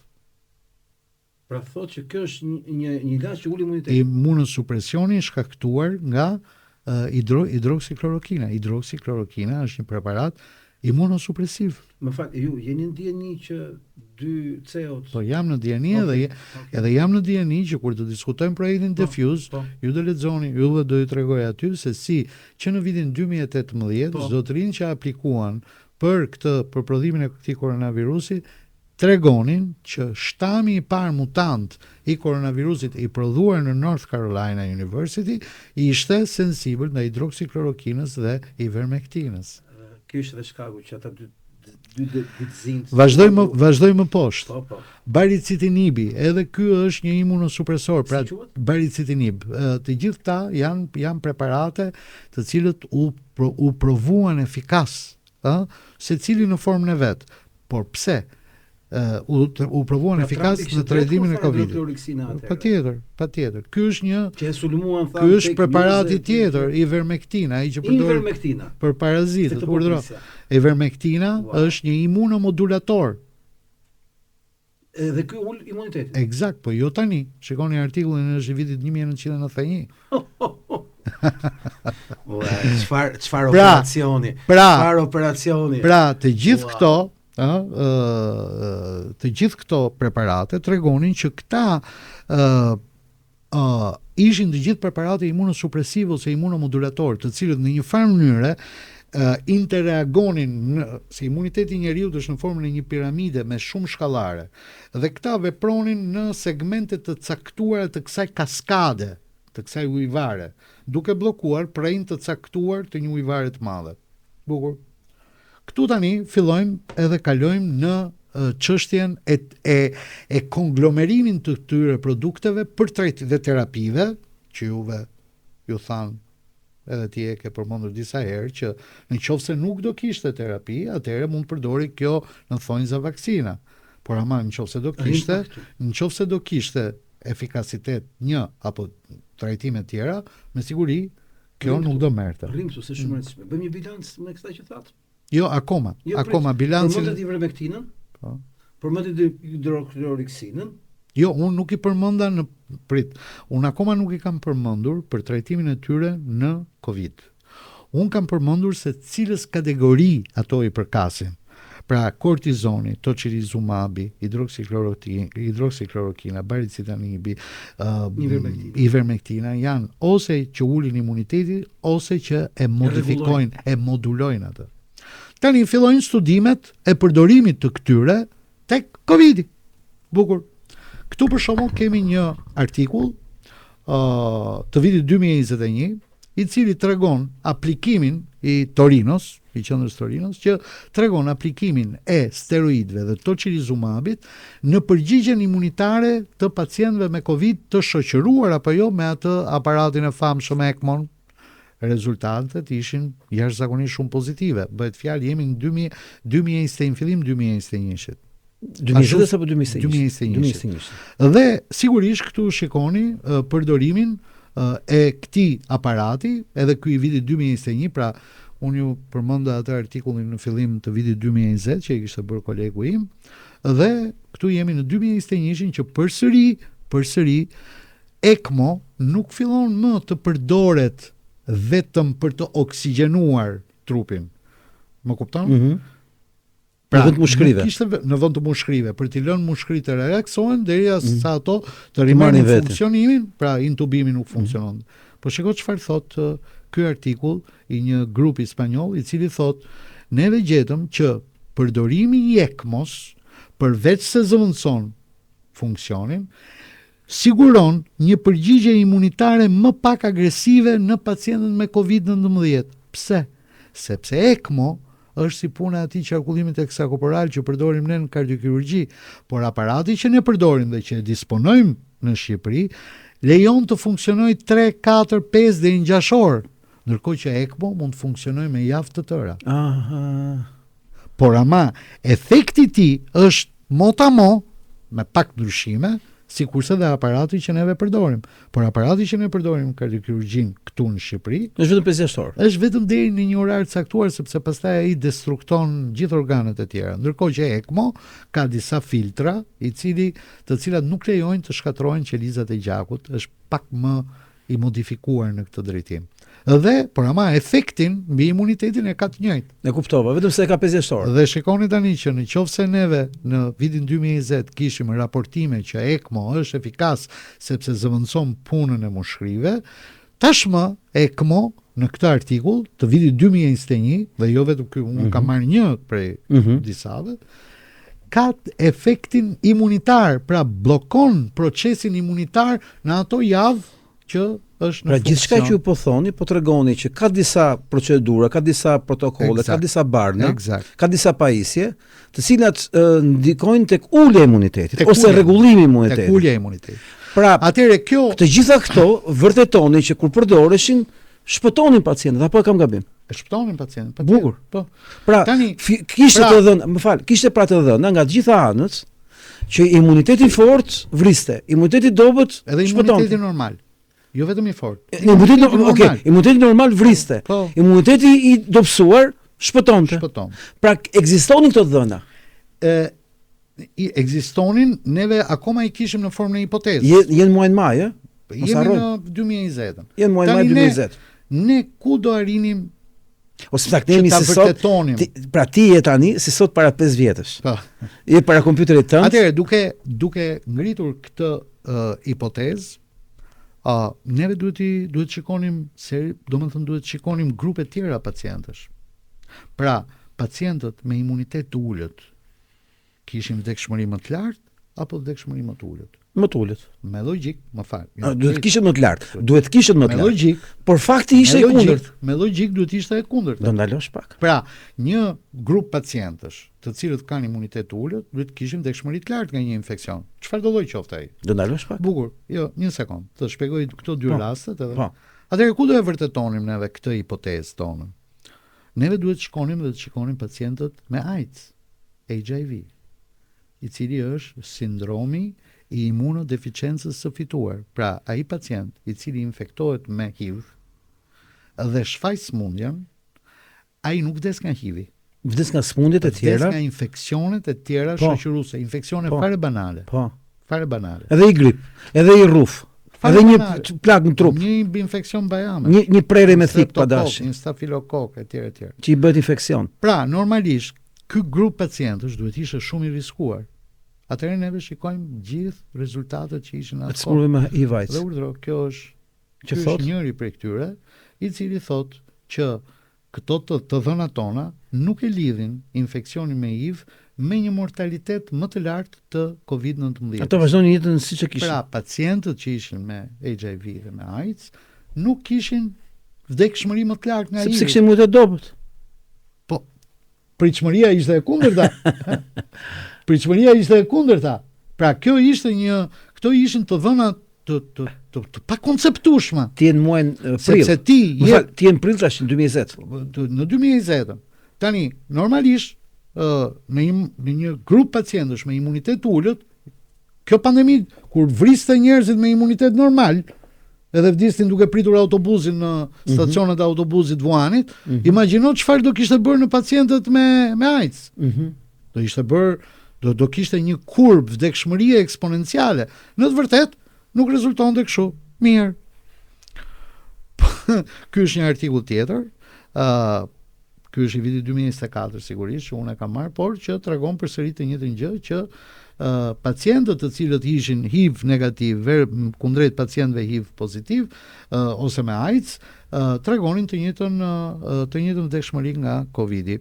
Po kush ishte grupi tjetër i pacientëve të riskuar nga infeksionet?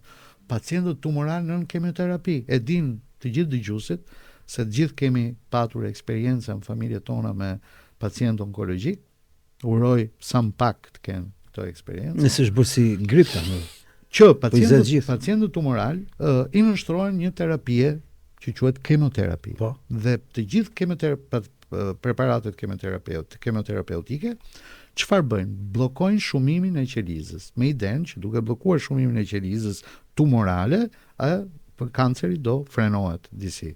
Por ata duke bllokuar shumimin e qelizës tumorale, bllokojnë shumimin e gjithë qelizave të organizmit, përfshirë qelizat e bardha. Prandaj janë qelizat. Prandaj pak si të verdh kështu kur. Jo, nuk është për atë.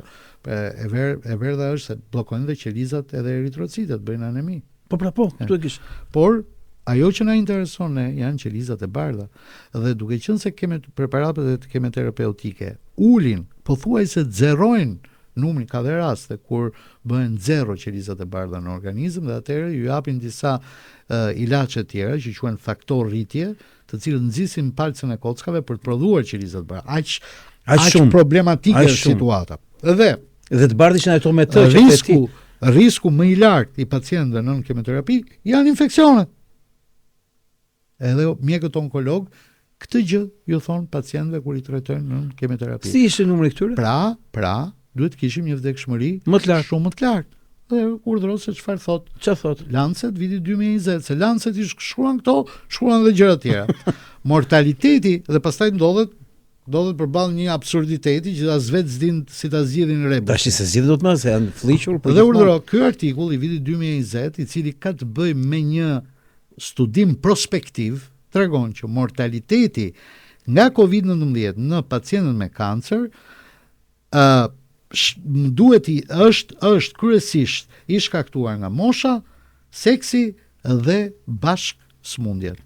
Neve nuk qem të aft të identifikonim një evidencë që pacientët me kancer nën kemoterapi ose me terapi tjera antikanceroze janë në një risk të shtuar të vdekshmërisë nga COVID-19. Sigur thot me dëshpërim, si pra që vdekshmëria në pacientët me kancer nën kemoterapi është e njëjtë si me pjesën tjetër si pa Covid.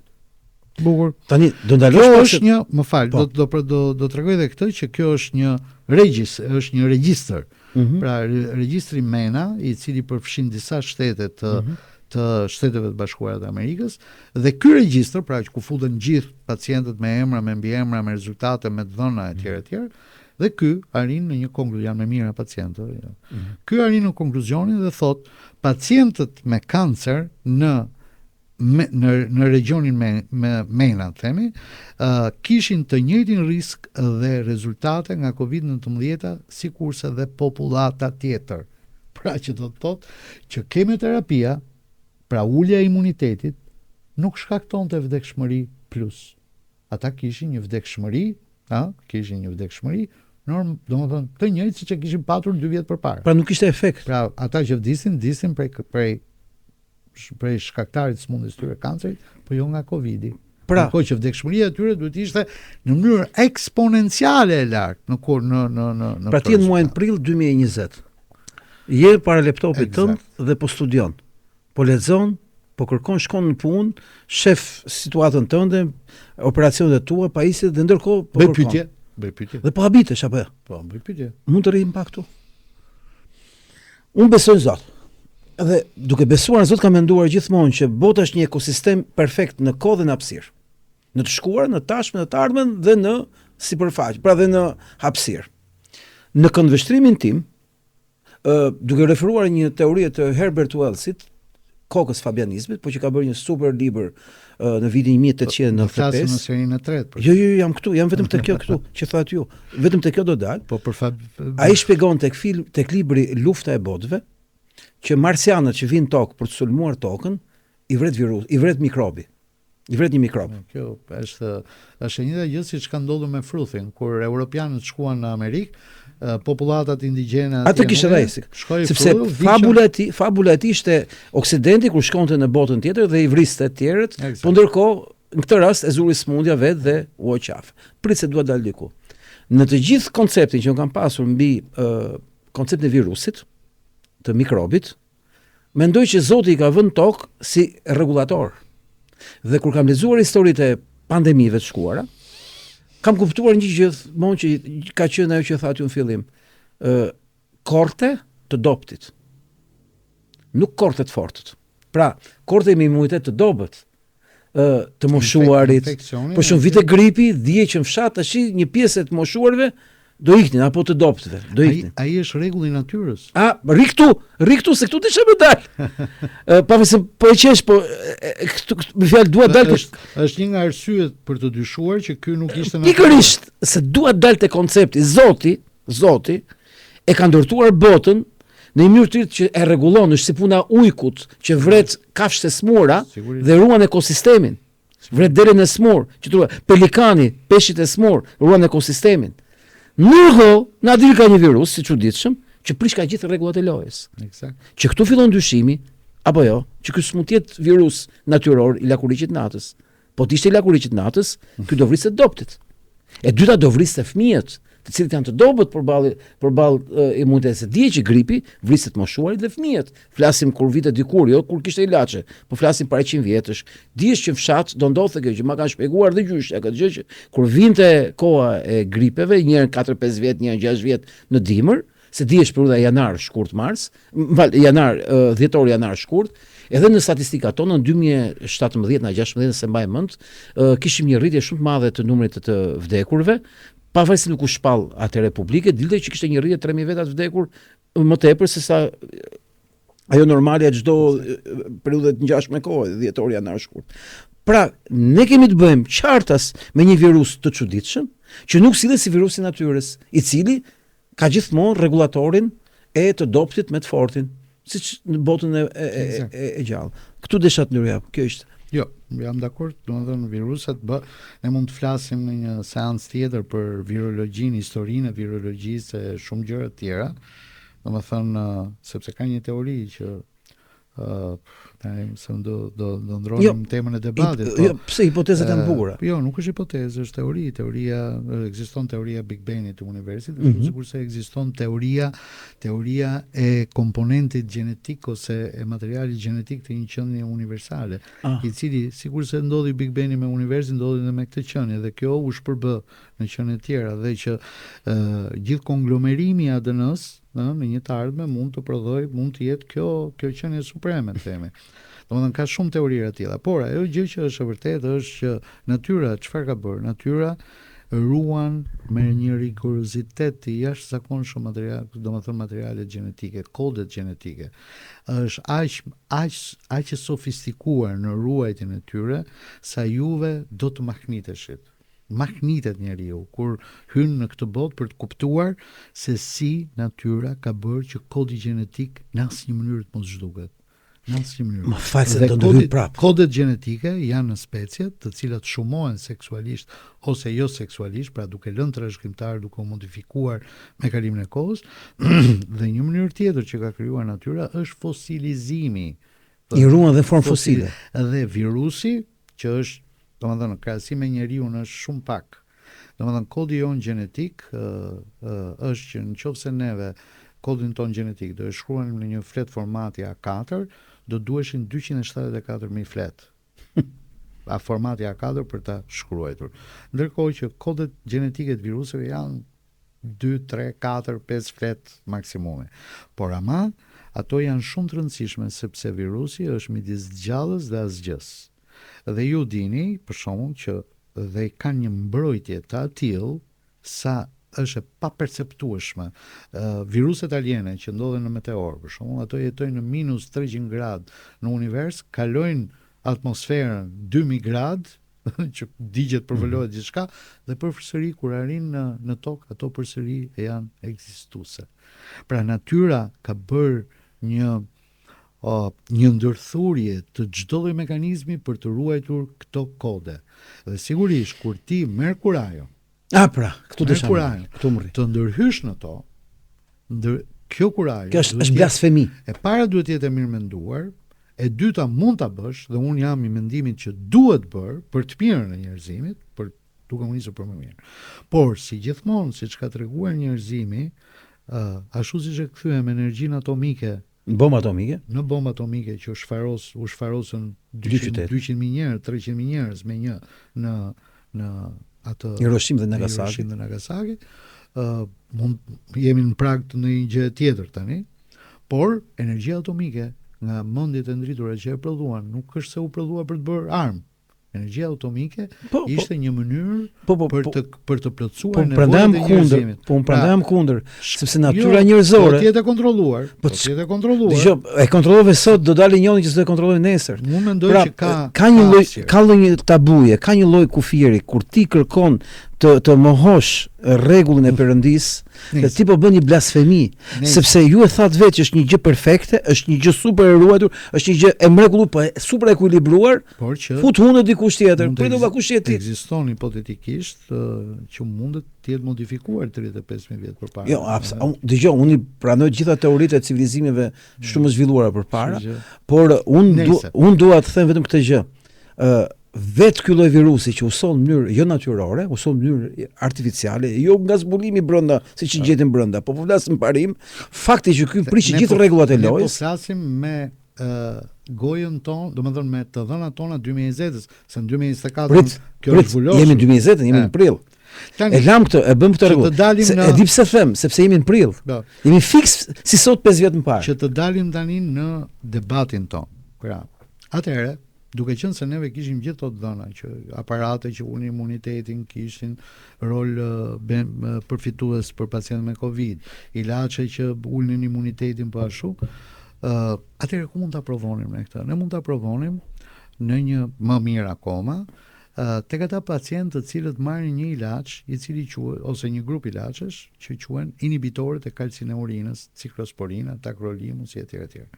Dhe çfarë janë këto ilaçe? Këto janë ilaçe të cilët përdoren në pacientët e transplantuar që kanë bërë transplante organesh solide, që është zemra, mëlçia, veshka, mushkëria dhe pankreasi. Këta janë pacientë të cilët marrin tre ilaçe në të vërtetë, marrin edhe më shumë, po tre janë baza, që është ciklosporina, azatioprina dhe kortizoni, ku na doli prap kortizoni. Dhe janë ilaçe që ulin imunitetin në mënyrë që organizmi ta pranojë organin që është futur brenda, ta pranojë si të vetin ose pothuajse si të vetin. Sigurisht neve në Shqipëri nuk ishim nga t'i gjenim këto të dhëna, por ne hodhëm një ide dhe bëjmë një studim. Ky studim, se ka disa tipe studime në shkenca, ky quhet një revizion sistematik i literaturës. Dhe çfarë bëjmë ne? Ky është ajo që del online kur çohet për publikim në revistën Përkatse, dhe ky kishte të bënte me afërsisht 131 pacient, të cilët ishin nështruar këtyre transplanteve. Po ku i gjetëm neve këta pacient? Nga të gjitha rastet e raportuara deri në prill të vitit 2020. Pra që nga dhjetori i vitit 2019 si tani 5 vjet më parë. Dhe deri në prill. Tani këto janë, shikoni këtu, emrat e autorëve, këto janë emrat e autorëve dhe referencat që ju përshkruan, tipi terapisë, mosha e pacientit, tipi i transplantit, kontinuacioni i terapisë imunosupresore. Pse? Sepse ekziston ne kemi një protokoll për sa i përket transplanteve. Pacientët e transplantuar në momentin që shkojnë në shtëpinë e tyre, po ata mbajnë kontakte të vazhdueshme me grupin e kontrollit, me mjekët, dhe në momentin që atyre ju kalon temperatura 37 gradë gjysmë, atyre menjëherë ju ndërpritet terapia imunosupresive.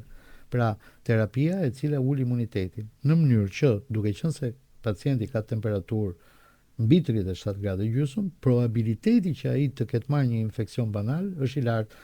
Atëherë ndërpriten ilaçet që ulin imunitetin në mënyrë që ky të krijojë të ketë imunitetin e vet për të përballur këtë infeksion. Ose mund mos ndërpriten, por reduktohen dozat. Ama në rast se pacienti ndodhet në procesin e flakjes, pra është në një proces aktiv të flakjes së organit, këto preparate nuk ndërpriten, sepse ndërprerja e tyre është një rrezik më i madh për jetën se sa infeksioni vet. Dhe në të vërtetë në këta 131 smur të raportuar pikërisht në këta ju shikoni që shumica e emrave janë aziatik të autorëve, sepse në atë kohë në të vërtetë shumica e raportimeve vinin nga Azia. Këta pacient ishin ndarë në 2 grupe, në 65 pacient në cilët ishin ndërprerë terapia imunosupresive dhe në 66 pacient në cilët kjo terapi kishte vazhduar. Dhe çfarë ndodh?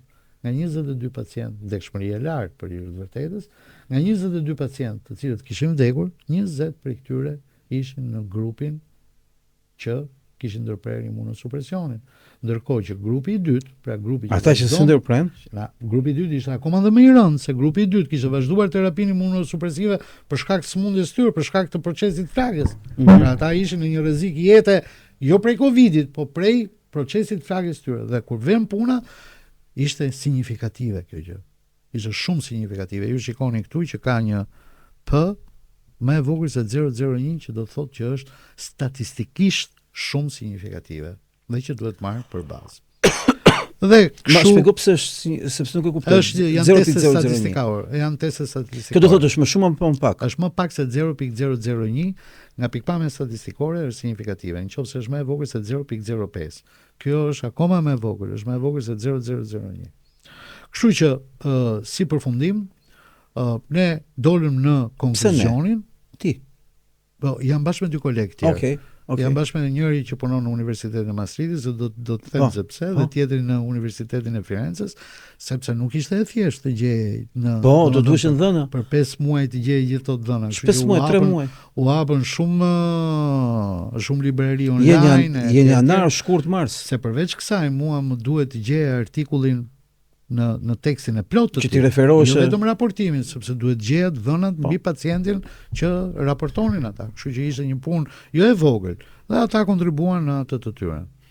Kështu që në fund fare, neve i themi këtyre revistave që terapia imunosupresive gjatë trajtimit Covidit, duke u bazuar në gjithë të dhënat që ne tashmë kishim, pra në pacientët me AIDS, pacientët në kemoterapi, pacientët në cilë përdonim terapi imunosupresive, kortizon, tocilizumab, hidroksiklorokin, ivermectin, etj, që ishin efikase, që ECMO ishte efikas, që qarkullimi ekstrakorporal ishte efikas, pra dhe kur na doli e njëjti rezultat, edhe te ciklosporina, e cila bllokon kaskadën e përgjigjes imunitare afër origjinës së përgjigjes imunitare të njeriut, atëherë ishim përballë një fakti që nuk mund ta neglizhonin dot më, por mund të dilim në konkluzione hipotetike gjithsesi, dhe neve sugjerojmë që trajtimi me imunosupresion, pra me këto produkte që ne i përdorim për pacientët transplantuar, mund të ishte jashtëzakonisht efikas në këta pacient, por që mbetej për të studiuar nga grupe të mëdha.